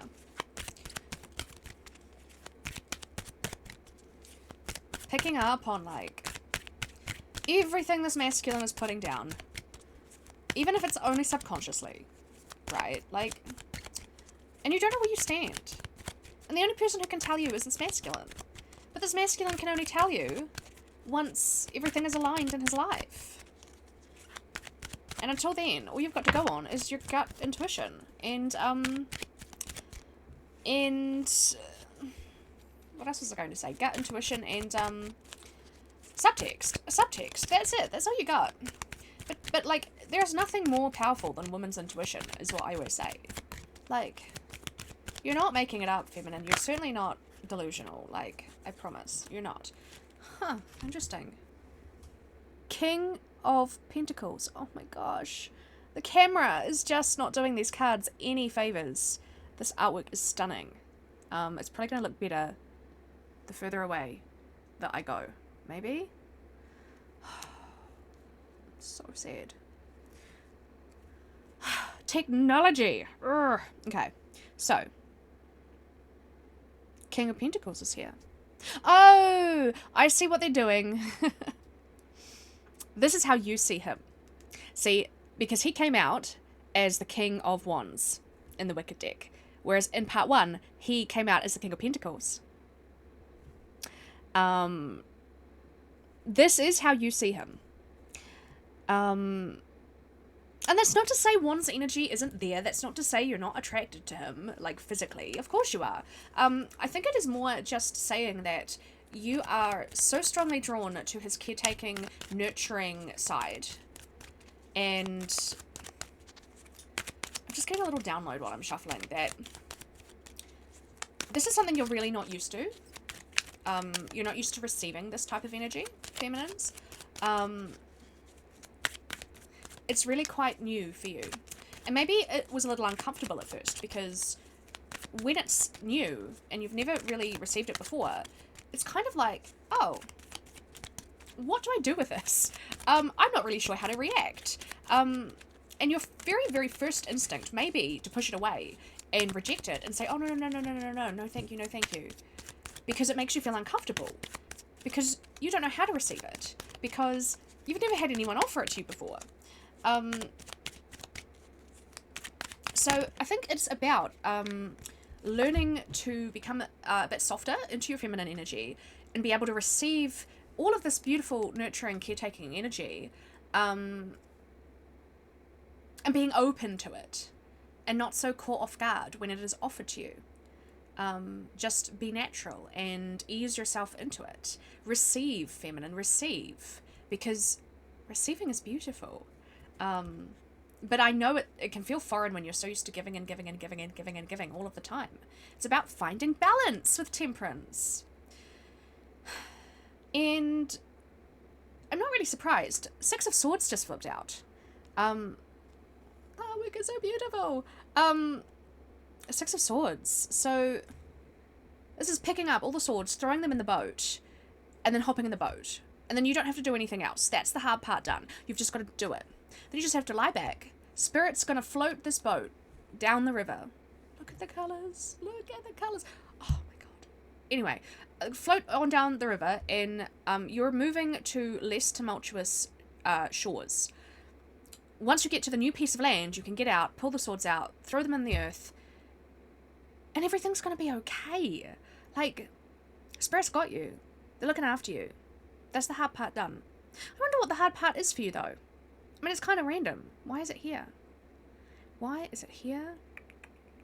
I'm actually going to look it up in the book. Whoa! Oh my gosh. Don't fall. I just bumped the camera cord. This camera is not mounted. My regular camera is mounted. I've got it up on a boom arm. This is a much older camera. Like I say, it's a little tiny webcam that wishes it was a 4K camera. It's old. It doesn't have a mount. It is precariously balancing up on the arm. Like, this is how badly I have to get these tarot readings out. It's important. I could just wait a whole week for a replacement camera. No, I'm not. So this is why you're going to get a million different camera angles in this one reading, because every time I turn the camera on and bump it and move it, it adjusts. Anyway. Transition. Change. Rite of passage. Releasing baggage. Oh, what did I just say about learning to receive in the receptive feminine energy? Six of Swords shows you're in a state of transition, leaving behind what was familiar and moving towards the unknown. Elsa is singing in my heart right now. You might be... Oh, okay, stop it. Wow, I can't even read the guidebook message. You might be moving house, leaving a relationship, changing jobs, going through a rite of passage. Stop it! Spirit, this is supposed to be feminine perspective. Is this feminine? What is this? Is this the feminine? Who is this card for? Masculine?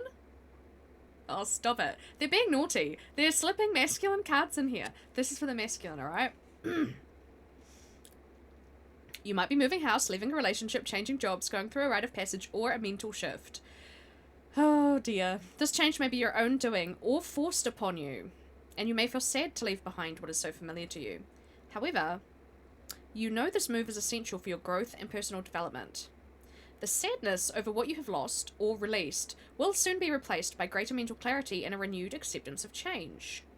You will become a better person as a result. The Six of Swords invites you to let go of whatever is holding you back, be it from your past or your present circumstances. Instead, gaze ahead to your future and choose the way in most alignment with your highest good and long-term potential. You will need to make tough decisions and compromises along the way. See it as a rite of passage. Oh my gosh, this is not an accident. This deck and guidebook arrived today. This wanted to make it into this reading so badly. Oh my god, I can't. Stop it. I'm losing my mind. This is... Oh my gosh! Okay. I've had my little moment of excitement. I'm going to shuffle again. I've never had a Six of Swords be that specific before. Like, this book, this deck, this guidebook, this is like... Oh...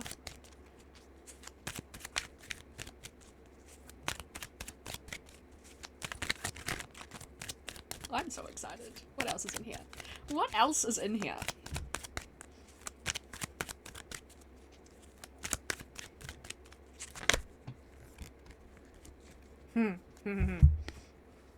King of Swords. King of Swords is here. So, truth and clarity. Intellect.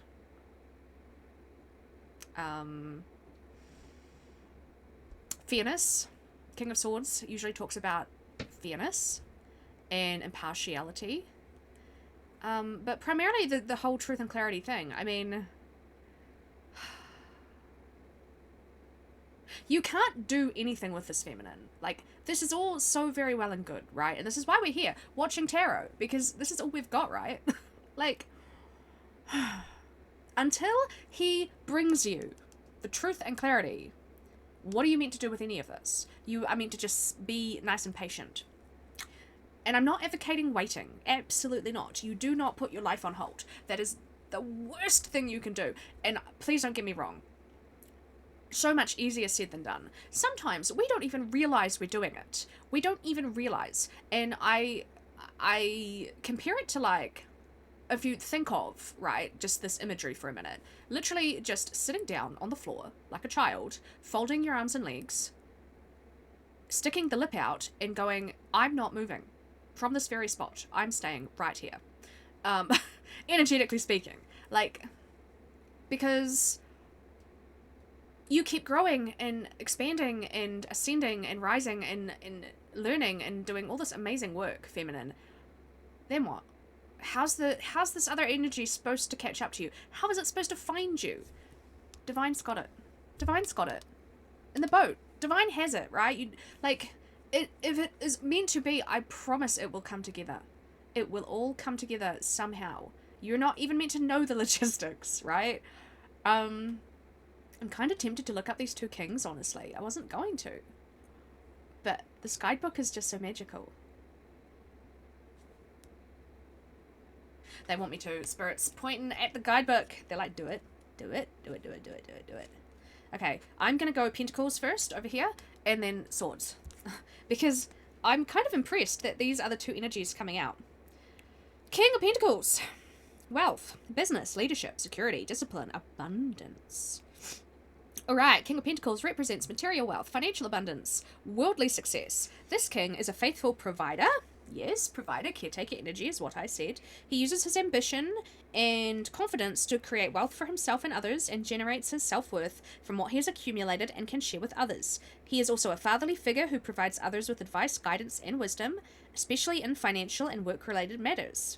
When the King of Pentacles appears in tarot, you are confident and successful at attracting, managing wealth. Not only do you identify opportunities for growth and success, but you also draw upon your self-discipline and control to manage your wealth and invest it wisely for the long term. Well, that didn't really tell me much about this, though, did it? Discipline and self-discipline and control stood out to me. Also, the fatherly figure. I have talked about how there's probably kids involved in this. But the self-discipline and control, I'm feeling like that's the energy he has to be in around you, feminine. Because if he has not exited his life, right, and he's around you, and he's feeling all the feelings, he's gonna have to have, like, the self-control and discipline of a saint, I'm hearing, to, like, keep this all above board and aligned with integrity. Because, well, I can't stress this enough, you do not want to be in an affair. You don't want that. You do not want it. He doesn't want it. You don't want it.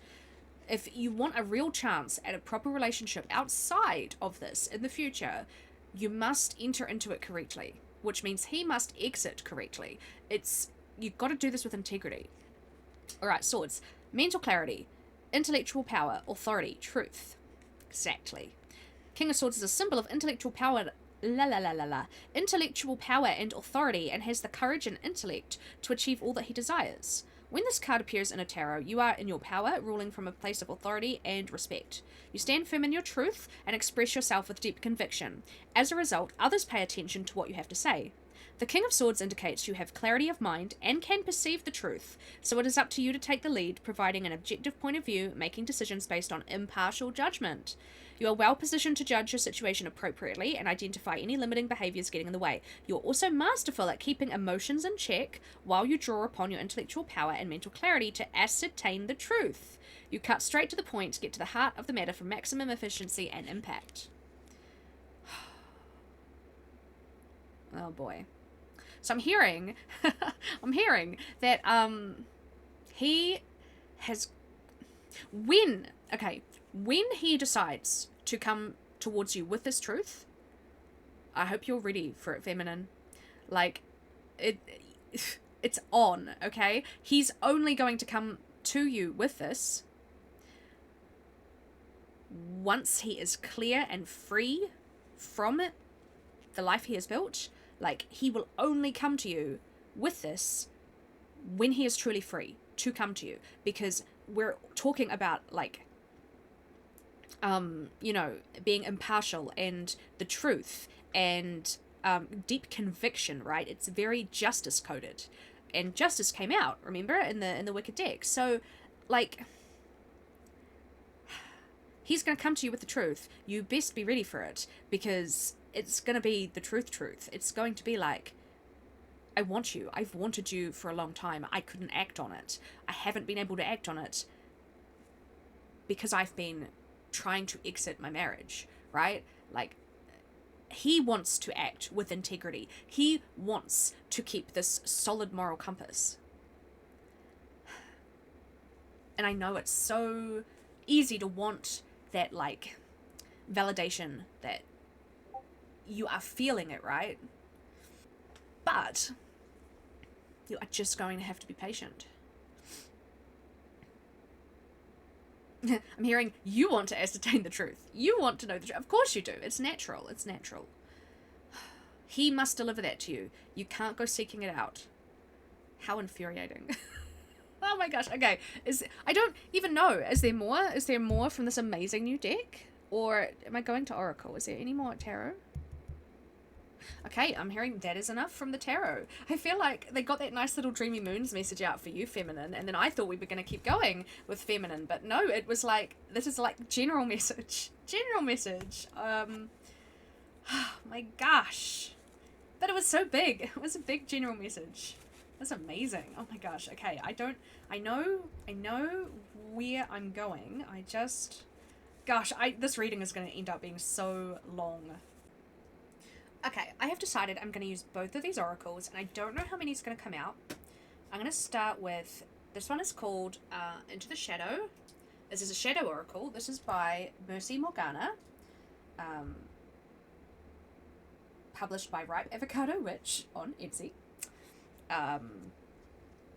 So, like, these cards. Look at these cards. I can't even. Like, this is each one is like, got shadow. It's just, I don't know what's going to come out. I'm going to give them a good shuffle. And I don't know how many I'm going to do.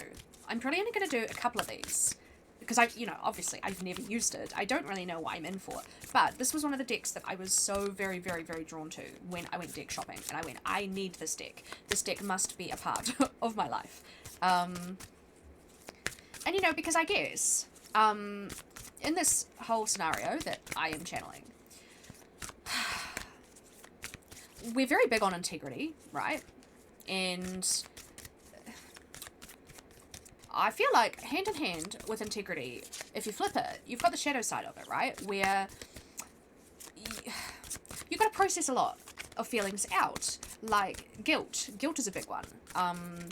Feminine side could have guilt for harboring feelings for a man who is, for all intents and purposes, unavailable in a long-term partnership with house, with partner, with children, right? And this would go against your moral compass to even entertain any of this, right? And then on masculine side, wow, that's pretty obvious, right? Why are we having feelings for someone outside of our marriage or our long-term relationship, right? Even if the relationship has been over for a very, very, very, very, very, very long time. If you have decided to just hold it together for the kids, or hold it together for the sake of, like, image, or family, or connections, or whatever it is, even if you're absolutely frickin' miserable, which, no one should be doing that.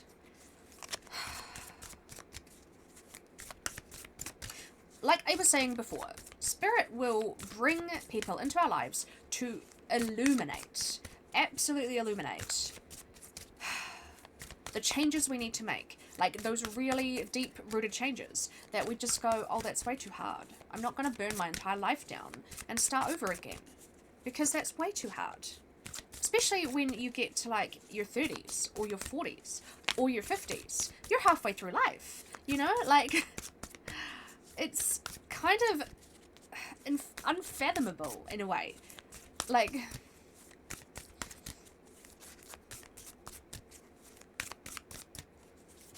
and because a lot of the time, there isn't even a really big catalyst, like someone cheating, or, I don't know, I can think of plenty of examples. Infidelity, Infertility is a big one, and that one's really sad because it's not really anyone's fault, but it can cause a wedge and drift apart. Interference from other people, and I don't mean third parties specifically. It could be family, toxic family, like mother-in-laws.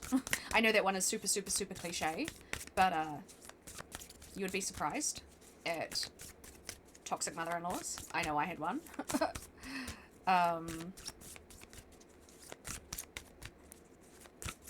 Like, all sorts of things, right? And we put up with a lot. Humans are resilient fucking creatures, and I am swearing, but, like, we really are. We are resilient. We will put up with crap after crap after crap after crap after, like, we will just put up with everything. We will become these punching bags and go, well, this is just how it is. No, this is not just how it is, right? Like, we owe it to ourselves to shake awake. And sometimes Spirit needs to deliver that to us in the form of someone or something entering our lives. And we certainly may not understand their purpose in our lives at the time. Wow! I just threw a whole bunch of these cards on the floor. I'm just gonna have to try and pick them up without bumping my camera setup or my lights or my cables or anything. Just bear with me for half a tick. Alright. Spirit, I've just chatted along on a whole tangent while I'm shuffling here. What have you got? What have you got for us? What do we most need to know for this connection? And, I mean, I'm not going to specify if it's masculine or feminine. I'm going to let the card come out and then I'm going to, like, check if it's not immediately obvious. But I don't want to ask specifically because I feel like I'm just supposed to... Whoa! Okay. I can't. One of the cards that fell on the floor was this one. And I was going to take it, and I said, do I take it? I feel like I want to take it. And Spirit said, nah, put it back. Now they're just showing off. They are showing off. Frickin' showing off. They like to do that with me a lot. But I've got one. I can't... How many do I have here? This is outrageous. I can't have all of these. I have got, and they're a little bit, like, because it's brand new, right? So they're a bit sticky. 1, 2, 3, 4, 5, 6, 7. Seriously, Spirit, you want 7? Oh my god, they're saying they want 7. They want 7. Okay, this is going to be a long frickin' reading. I was not planning this. Okay. Alright, fine. I'll do what I'm told. Which one on top? This one? Just go in order? Yeah, why not? Okay, fine. First one. Now, remember, I don't know how these work. We're going to learn together. The Innocent. Explore realistic optimism. This is Dandelion being blown in the wind. Now, I'm just going to go one at a time because I feel like I should. Oh, how do I even look these up? I'm going to have to use the index at the front. So I apologize in advance. This is going to be a little bit slow while I find out exactly how to read this. Because this actually has suits, believe it or not. Suit 1, Suit 2, Suit 3, Suit 4. And I have no idea what belongs to what. I don't know if there's a colour guide. No, like, that would just be too easy. I'm just going to have to look at them. The Innocent. The Innocent. The Innocent... Okay, this is an archetype. Ooh, this is... Okay, Suit 4, archetypes. The Innocent. Number 56 could be significant. Alright. Oh, actually, they're not too long. This is why they want to do 7 of them. Alright, The Innocent. Explore realistic optimism. Ooh. Also known as the child archetype, the innocents are those among us who desire happiness above all else. Happiness for themselves, those close to them, and even to those they don't like. Optimistic and sympathetic, this archetype can be beautiful, but also has its own shadows. The shadow side of the innocent is naivety. The innocent can be purposefully naive and prefers to live in a dream that things are going to be okay. Their desire for happiness is so great that they may neglect reality and become sheltered. Oh, what was I just talking about? This is for the masculine, right? Their desire for their little hopes and dreams is so big, and they want happiness for themselves and those they love, those close to them. They want happiness for people they don't even like, right? And they desire happiness above all else, right? He would rather hold his entire world together with, like, glue and string and twigs, I'm hearing, like dandelion stems, hopes and dreams, then, like, so that everyone is happy, even at the detriment of, like, his own happiness. Like, I know you know what I'm talking about. It's, I don't want to say it's like burying the head in the sand, but I feel like it is. Like, but this, I'm just getting so much, I'm putting others before me. Other people are more important. She's more important. My kids are more important. Even if she's hurt me, even if whatever, like, everyone else is more important. No, this masculine needs to go within and realize his needs are important too. What he wants is important too. His hopes and dreams are important too. This is amazing. This is amazing. The orphan. Experience brings empathy. This is the same color. I wonder if this is also an archetype. I will go to the index. It is. Right, these are color coded. That's handy. So the orphan, 58. Experience brings empathy. The orphan archetype shows us the inner wounded child. These wounds, however, come with a great gift for empathy and the realization that everyone matters just as they are. Expecting very little from life, while hoping for the comfort of a loving family, the orphan can fall into the shadow side of the victim if not careful. As the victim, you may blame your irresponsibility or poor behavior on others and expect special treatment since you have been victimized. This can lead to attacking those who are just trying to help. It can be a slippery slope. The orphan, as moving on from early trauma is difficult, especially when we use that trauma as a crutch for our current behavior. What can you do to move on from the past to take responsibility for your future? Interesting. Is this masculine or feminine? I'm being told this is for the feminine. So, do you feel victimized, feminine? I should have known this was you, because empathy, right? Divine feminines, we are usually very, very, very empathetic, right? And this is how we're picking up on all of this stuff from this masculine, right? We know, probably before he knows, how unhappy he is in his life. And we just want him to be happy. We wish he would see. Why can't he see it, you know?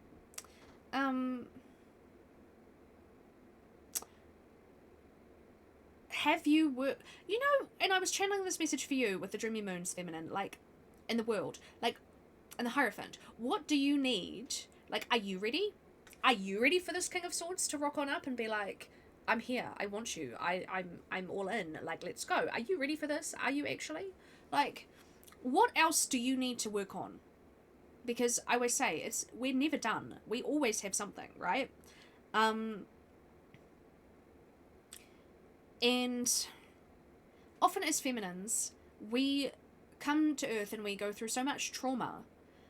And it's the big traumas, right? Some of the heaviest stuff any human can experience.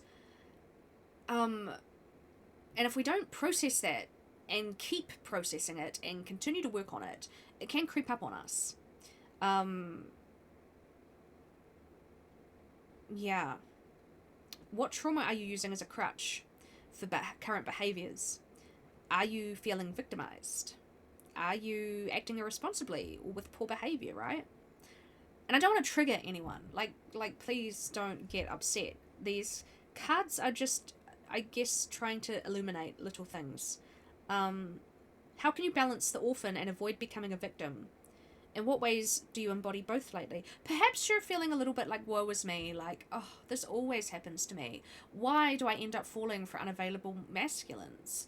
Like, why can't I just have something nice for once? Why does it always have to be this complicated? Why does it always have to be this hard? Why can't it be soft and easy?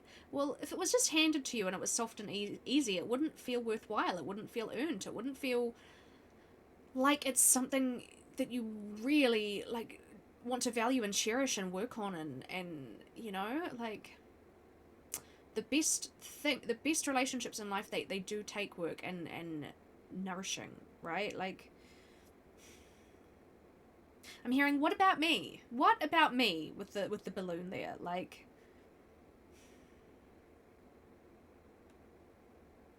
and I always circle back around, I'm gonna say it again. These are real people. Yes, you are a real person, so is he, so is the wife, so are the kids. Like, you need to hold so firm to that integrity.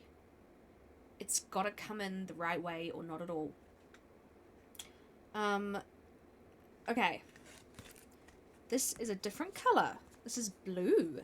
Influence. Who holds the strings? Ooh. Oh, yes, look, it's a different symbol up here. That's how we tell the difference. Okay. This is... oh, inner child. Suit 1, inner child. Okay. This is influence. This is 12. Okay, let's go to 12. Influence seeps into our lives from many avenues. A close friend, social media, celebrity, television, movies, anything in between. These influences that we absorb tend to make up parts of our personality without us even being aware of their presence over us. It may be time to look at your personality and behaviours and ask, who influences me greatly? Analyse this influence and write out pros and cons. When we are influenced by others, we tend to gain some good and some bad aspects. Maybe some of the things you don't like about yourself are really just projections from this influence. It's a beautiful thing to be influenced by people we look up to in our lives, but it is important to be mindful and conscious of these influences so that we remain true to ourselves. Take the good, learn from your peers, but remember to stay true to yourself and remember where your influences come from. I'm immediately getting, because you know what I say, fuck the opinions of others. Just screw them. You're what's important, and the other, like you and him, the masculine, the feminine, you are what is important, and the kids, okay? Like, but I want to know, like, who is influencing this? Who is pulling the strings? Is this card for feminine or masculine? I already know the answer. Masculine, of course it is. And exactly, remembering, these are real people. He's going to have an entire network around him. His parents, his siblings, his extended family, his friends, mutual friends. Oh my gosh, like, if this is a, you know, decades long relationship, you're going to have mutual friends. You're going to have friends that you've had before that are just your friends, and you're going to have a whole tribe of, like, mutual friends you built together. His friends, her friends, like, everyone, right? A whole thing. And then, like, just as an example, depending on what you do for work, if you're in a particular industry, and maybe he married someone he met through work, right? You're in similar industries, or the same industry even, similar workplaces, similar circles. You're gonna actually all mutually know all of these people, right, within these industries, and everything is so small. Everyone knows everyone knows everyone knows everyone. Talking heads. I'm just getting, you know, like, the twittering birds. Cheep. Everyone knows everyone. Like, and then who's in your ear? Who's not in your ear?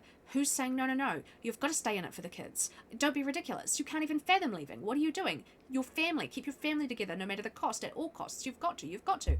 It's like judgment, so much judgment, right? So it really is a powerful moment when you finally step back and you just go, I need to do the very best thing for me. I must do it.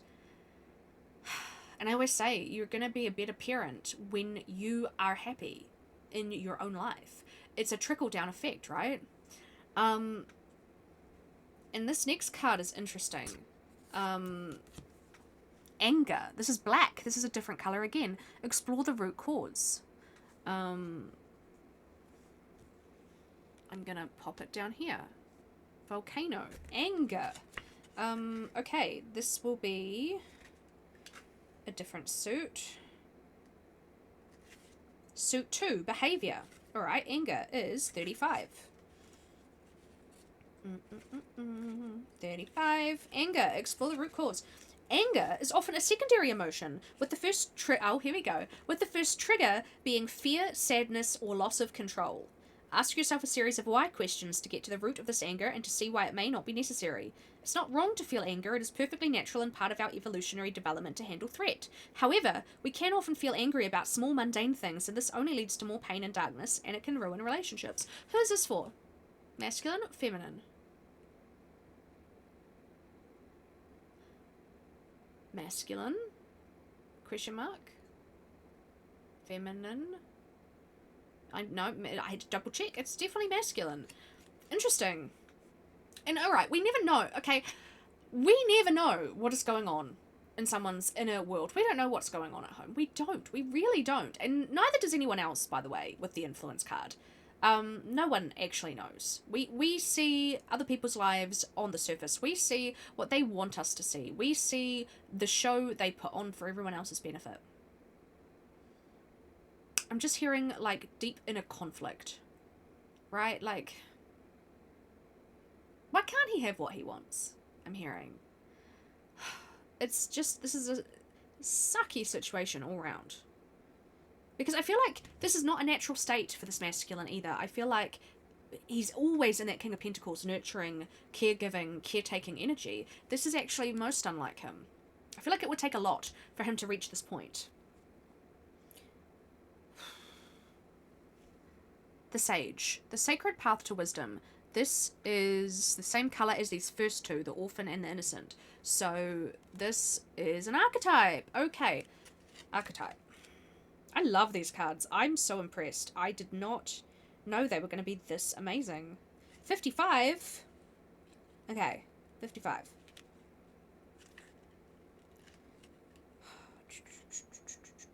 Here we go. Alright. Sage. The sacred path to wisdom. The sage is intellectual and knowledgeable. They seek to understand the world analytically. When we embody the sage well, we see things with a clear mind and we value introspection and intelligence. The shadow side of the sage, if left undealt with, can cause either arrogance and a know-it-all attitude, or recluse detachment of reality for solace in a solitary quest for knowledge. The shadow sage can manifest if your intellect was never praised as a child and you felt overlooked when it came to achievements. I feel like this is every divine feminine everywhere, right? When you meet someone who matches or surpasses your intellect in these situations, you can see your shadow side if you start to think of them as arrogant or elitist. The challenge to your intellect is inside you. You don't need to be smarter than others to have value. Sometimes intellect is matched, and when that relationship is nurtured, it can grow strong and encourage further development with knowledge and wisdom. This has got to be the feminine. Of course it is. Why did I ask? They're saying. This is you, feminine. I feel like, alright, I'm just getting a little download. I feel like, no one has ever really appreciated your deep intellect before. Like, you just want someone to recognize you, like, and I'm not saying you're a smarty pants know-it-all, that's not what I'm saying at all, but, like, you are deeply intelligent, not just intellectually, but also emotionally intelligent, right? You pick up on everything, you're such an empath, and, like, you're magical, I'm hearing. You're a magical freaking unicorn, and you just wish more people would actually recognize that. And I feel like you know, intuitively, this masculine sees that and is in awe of your intellect, right? And again, when the right person sees it and matches it, it's nurturing. Oh, and I'm also hearing, come on, you know how smart you are, you know, right? You know, you can, like, fall into this trap of just needing all the answers, needing that validation, needing the validation, right, from here, before it's brought to you, and you desire it, and I keep saying that's natural to desire it, right? Of course it is, but, like, you already know, feminine, you know it's so deep inside you, it's that deep, inhabitual knowing that you don't know how you know, but you just know. Your intuition is your strongest compass. You know. Hold firm to that knowing, okay? You know. You know. Alright? Lies. Confront the lies within. This is black. This is the same as anger. Lies. Oh my gosh. What is going on? These cards are magnificent. Absolutely magnificent. Lies. So behaviors, right? Lies. 24. Number 24. Confront the lies within. We tend to lie to ourselves about things that would otherwise make us feel bad. However, our subconscious knows the truth. Deep down, we are aware of that truth, yet we continue to lie on the surface to keep out any pain. Confronting these lies can help you move past them, accept them, and grow. It will also boost your self-esteem, not lower it. To know that you're working on something that you think needs improvement, rather than tamping it down. Tamping? Must be a typo. Surely that's stamping. Stamping it down. Tamping's not a word. I'm an English major. It's time to move past these lies and to step into the next phase of growth. What lies do you tell yourself? Confront these lies. Why do you lie about this? Is it helping you or keeping you from growth? Oh, I just need to, look, shuffle up into frame. We're falling off frame. Who is this for? Masculine, feminine, masculine. Masculine. Yeah. So this is either lies in his marriage, or it's the lies he tells himself to stay in the marriage. Tell me, Spirit, what is this? Is this, like... I'm hearing karmic lies. I feel... Yeah, alright. And it's a web. It's a spider's web. He's so nurturing. He's so innocent, right? He's a nurturing, caregiving provider.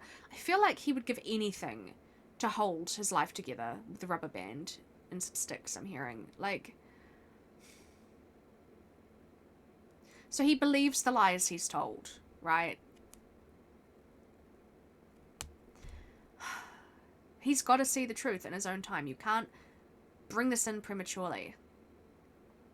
But, you know, it very well could also just be the lies he tells himself to hold it all together. Like, oh, it's all going to be okay. Oh, it's, you know, we'll just get through this rough patch and we'll just get through, right? He's got to confront them himself. And then the last one, kindness. This card is amazing. It's got a hummingbird on it. Embrace self-compassion. Self-compassion. I feel like this is for the masculine. Oh, it's the very next card, 25. Kindness. When we are unkind towards ourselves, it can be a product of holding ourselves to too high a standard and low self-esteem. I feel like he's really hard on himself. Maybe his self-esteem isn't great. Maybe you need to nurture that with him, feminine. Maybe you've got to just show him in little ways. Like, no, you deserve more. You're so special, you know? Break down the berating to find out where your self-worth may be low and in what areas it needs improving. Next time you express any unkind thoughts to yourself, pause, take a breath, look into what made you say that to yourself. Maybe making the same mistake in your childhood is still bothering you. Maybe someone has shamed you for something similar in the past. These small mistakes or moments of shame are just that. Moments. They do not define you and they should not be controlling your thoughts. Be kind to you, always. Is this the masculine? It is. Feminine, his self-esteem is low. Like, he really needs boosting. And of course he's not going to leave. Of course he's going to believe these lies. If his self-esteem is in the ground, of course he is. He's going to be influenced. He's going to be trapped. He's going to probably be really angry at himself. Not even all the external bullshit. He's going to be angry at himself. And he's probably going to feel like a failure. He's damned if he does, he's damned if he doesn't. If he leaves, he's going to feel like a failure, that he hasn't kept his family together. And he's failed his family, he's failed his kids. But if he stays, he's going to feel like a failure, like he's betraying himself. And he's just, like, throwing his own self-worth out the window. Subconsciously, he's going to be really angry with himself for not being strong enough to break out of this web. Oh my god. No, he needs nurturing, like, but he's also got to learn to show himself kindness, which is really hard to do. It's so hard to do. You can be so hard on yourself and just, like, it's the lies we tell ourselves, right? Like, do we deserve happiness? Do we deserve punishment? What do we deserve? Like, oh my gosh, I did not expect these cards to, like, be so, like, wow. This is amazing. Okay. Now, I am so excited for this one. This is Color of Love by Mandy Peterson. Again, Etsy. This is like got all sorts. I haven't actually had a good look. But, I mean, it's Oracle, right? I don't even need to shuffle it, because it's already random. Like, look, they're pink! They're pink! Look, it's all pink! Oh my god, it's all pink. I just, you know how I feel about pink. It's pink on the edges! That's pink foil! Oh my god. I love these so much. Okay. I'm low-key a little bit nervous. I'm not gonna lie. Because this is what I mean. You know, if you're a regular viewer of mine, you'll know I thrashed the Hidden Truth Oracles, Volume 1, Volume 2, and the Messages of Love by All Things Intuitive. And I've wanted something more specific. This is it. This is it. I can't even. This is gonna get so specific. What do I need to know, Spirit? What do we need to know? And I have more like this coming. There are more Oracle decks just like this coming in my other parcels. But, you know, they all got dispatched at different times from different places around the world, and I had to just consolidate them the way I had to consolidate them. So, I couldn't really pick what arrived first. For now, this is what we have. Spirit, talk to me. What do we need to know about this? What do we need to know? Oh, I've got something. Ooh. Okay. A fresh start. A relationship is reinfused with passion and vitality. The two of you become closer after a fight, period of dormancy, or a break. Okay. So, I'm just going to clarify real quick, because this could go two ways. I'm getting no to the marriage. This is not talking about the marriage.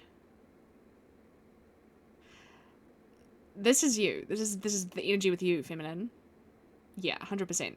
So, I mean, it would be pretty sad if we get all this way. Plot twist. No, the word that is, I'm not getting fight. I'm just looking at what is jumping out at me. I'm hearing break. And I don't, oh my god. I'm not talking about Ross and Rachel. We were on a break from Friends. That's not what I'm meaning. If you're my age, you'll understand that reference. I'm hearing, like, you might have a period of time coming up, and I think you know about this. This isn't news to you. Like, you're gonna have a, like, I don't know, one of you might be going on vacation. Like, there's gonna be a period of time where you're naturally going to have some space and time away from each other, and I think that's actually going to help bring a bit of clarity to this masculine about how he feels. Because, you know, if you're around each other all the time, it's kind of easy to stay in that, like, status quo, I'm hearing. Time and distance and space, because you miss each other, right? You realize, oh, I really missed you. Like, aw. You can't have that I missed you if you're around each other all the time. These cards feel so nice to shuffle. Like, I can't explain to you how nice. They feel amazing. They are so smooth. Oh! Oh, it flipped over. It just flipped off the top. Okay. Alright. Here we go. A journey. What did I just say? Are you or a lover intending to travel? What did I say about going on a vacation, going on a holiday? Perhaps you go on vacation together, or a trip is planned to see each other. I mean, maybe. Take it as it applies, but I feel like someone's going to start missing the other one when you're not there.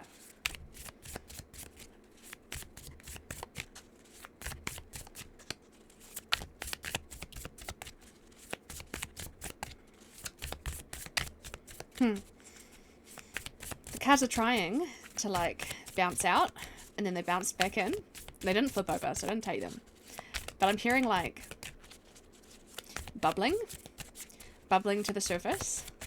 I feel like there have been moments, maybe especially lately, the masculine's been like, do I say something? Do I just test the water? Do I just slide that in there? Do I just see? Maybe they did, maybe they didn't, maybe they got scared. But I mean, you'll pick it all up in the energy anyway, because you're so intuitive. But, like, I feel like they're just little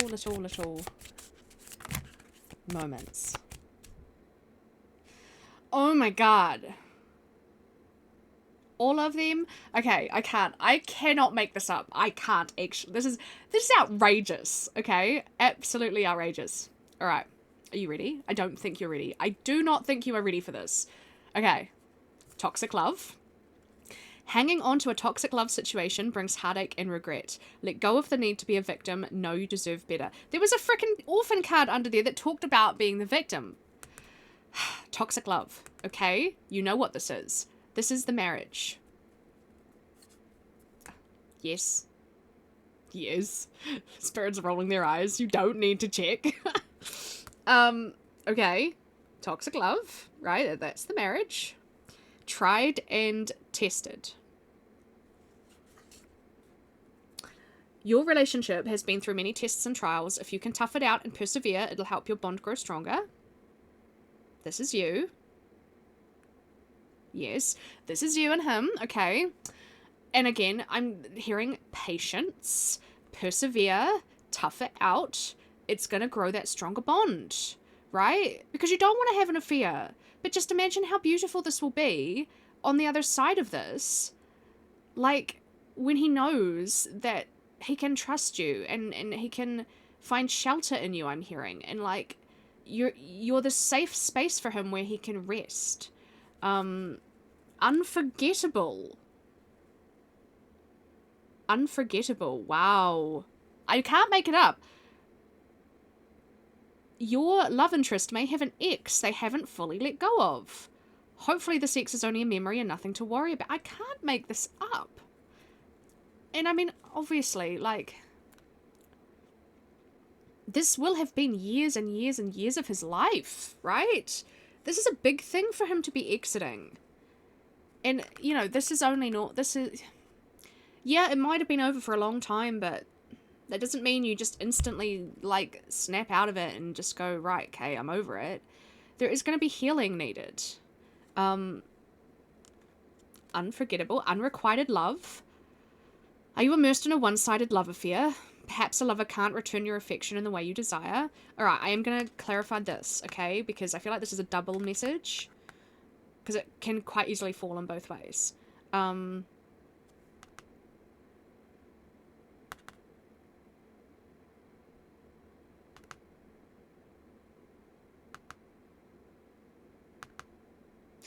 my god! Okay, so, like, you see me tapping, right? I'm talking to spirit. And I tap, and they tap back. Marriage. I'm going marriage. This is the marriage. This is the marriage, they're confirming. It's one-sided. It's one-sided love, right? And of course, it would not have always been that way. I told you I was picking up very strong infidelity. I feel like this masculine has been cheated on. I feel like the feminine, karmic feminine in this partnership has been unfaithful. Obviously, you might be privy to this info. You probably aren't. It is none of your business. Do not pry. Let the masculine reveal in his own time. But, like, and so I went, okay, it's definitely the marriage, but is it also how you feel? Like, because you haven't had that validation, that external validation from him yet. Do you feel like this is unrequited love? Like, there's obviously feelings involved here, which is so hard, right? And I'm going, this would also apply until it's validated. No, they're saying, no, it's not. It's not unrequited. You might feel like it's unrequited. It's not. They're, like, triple confirming this is not unrequited love. It's very mutual. And again, look, I can't make it up. Look what's on the bottom. The one. A love interest may be the one you've been waiting for. There's real love potential with this relationship. Expect to be adored.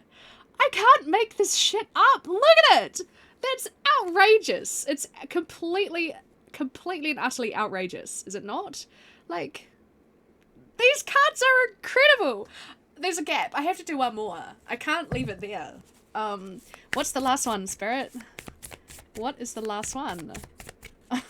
I mean, this is incredible. I can't make this up. I did briefly look at what's in this deck. Very, very briefly.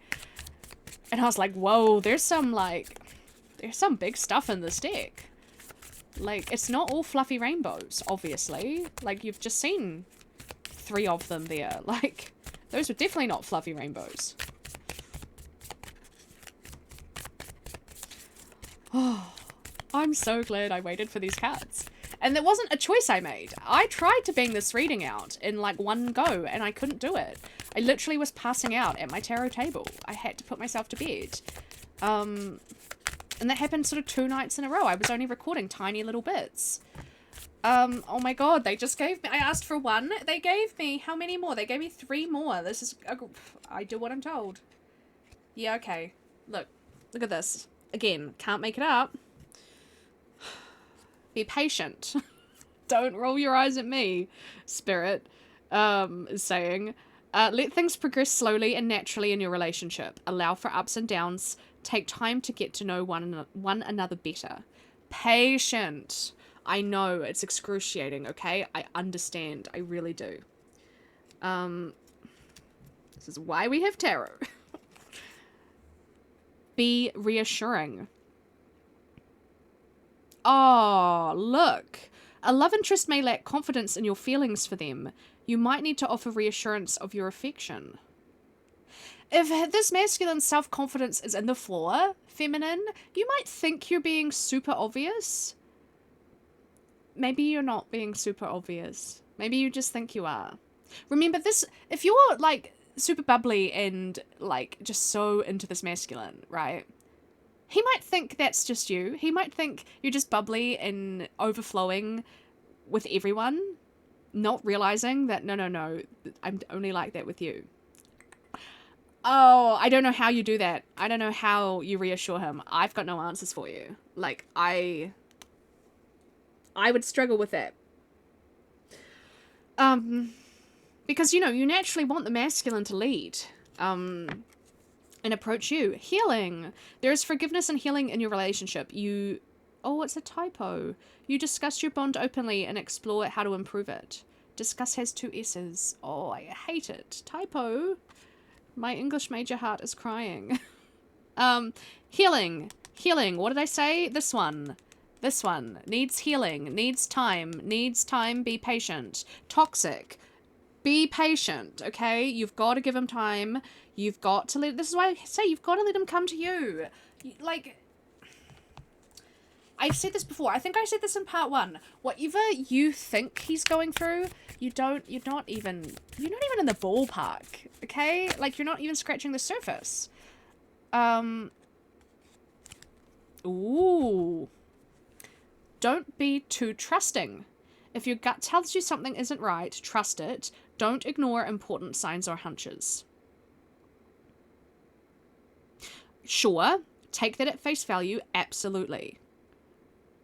I can't ignore there's a triangle on there.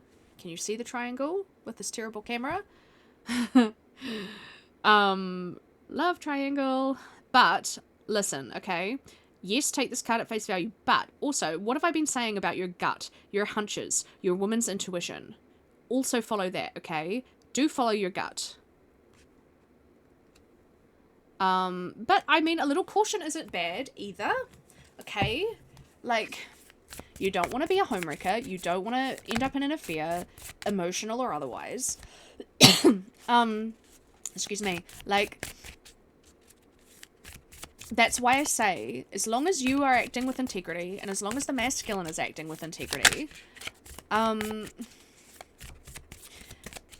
you know, exits correctly means he can enter into something new in the right way. And... like, I always say that, yes, fuck everyone else's opinions, but that can only really take you so far as well, you know, because at the end of the day,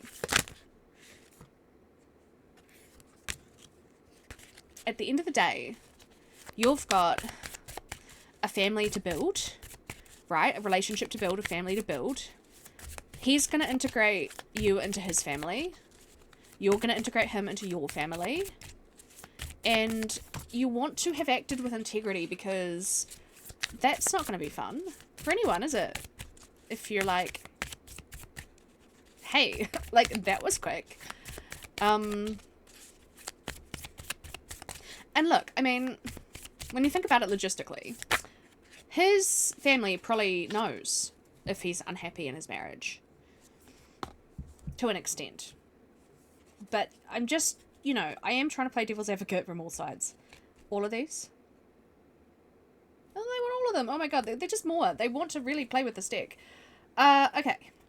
I have got... well. Oh, interesting. I'm just, sorry, I'm fascinated by these cards. Choice. A lover may approach you on a matter where you'll have to make a oh my god, I'm not even reading it properly. A lover may approach you on a matter where you'll have a difficult choice to make. It's unclear what you will decide.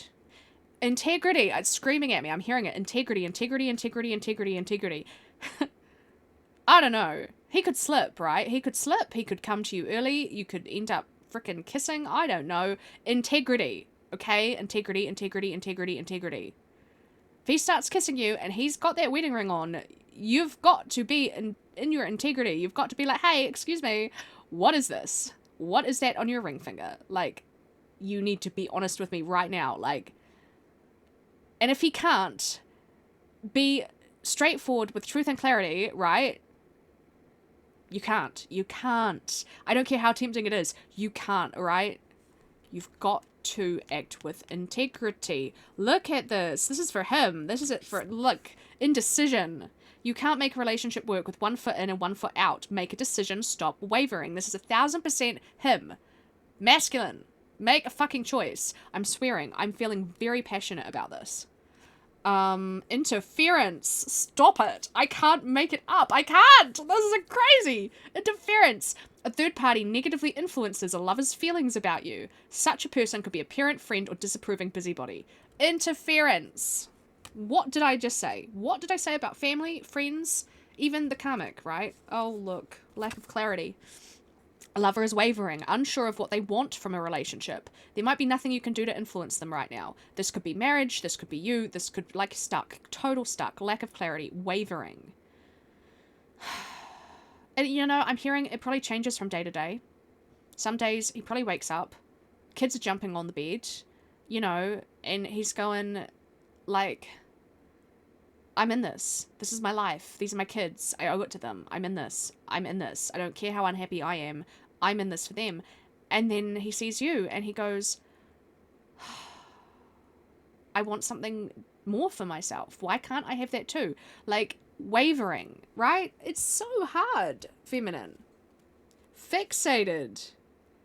Fixated? This is a play on words. I was hearing, like, obsessed, fixated. But this is like, fix it. Interesting. Yes, you had a fight. Before you panic or try to fix things, wait and see if your lover calls or texts, acting as if nothing happened. What is this about? Fixated. Who's this? Marriage? You. What's this? Oh, this is you. This is about you and him, I'm hearing. What did you have a fight about? Was it about this? Did he jump on you? Did he trip and fall and land on you? Like, seriously? Like, just move with caution. I'm hearing caution, caution, caution. Stop it. Friends with benefits is the next one. While a current lover may not be the one, they offer a convenient friendship until something better comes along. No, this is not what you want. This is not it. This is not it. This is not it. Okay? No, absolutely not. This is not it. This is not what you're doing here. This has way too much potential for this. Come on, Spirit. What are you doing? What is this about? This isn't about masculine and feminine, surely.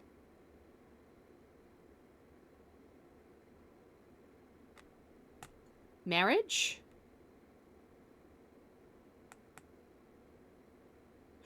No. Okay, alright. Scratch that. Rewind the tape. I'm hearing... I was like, this doesn't make sense. Okay. This is actually talking about his marriage, okay? It's feeling like a situationship, right? It's not...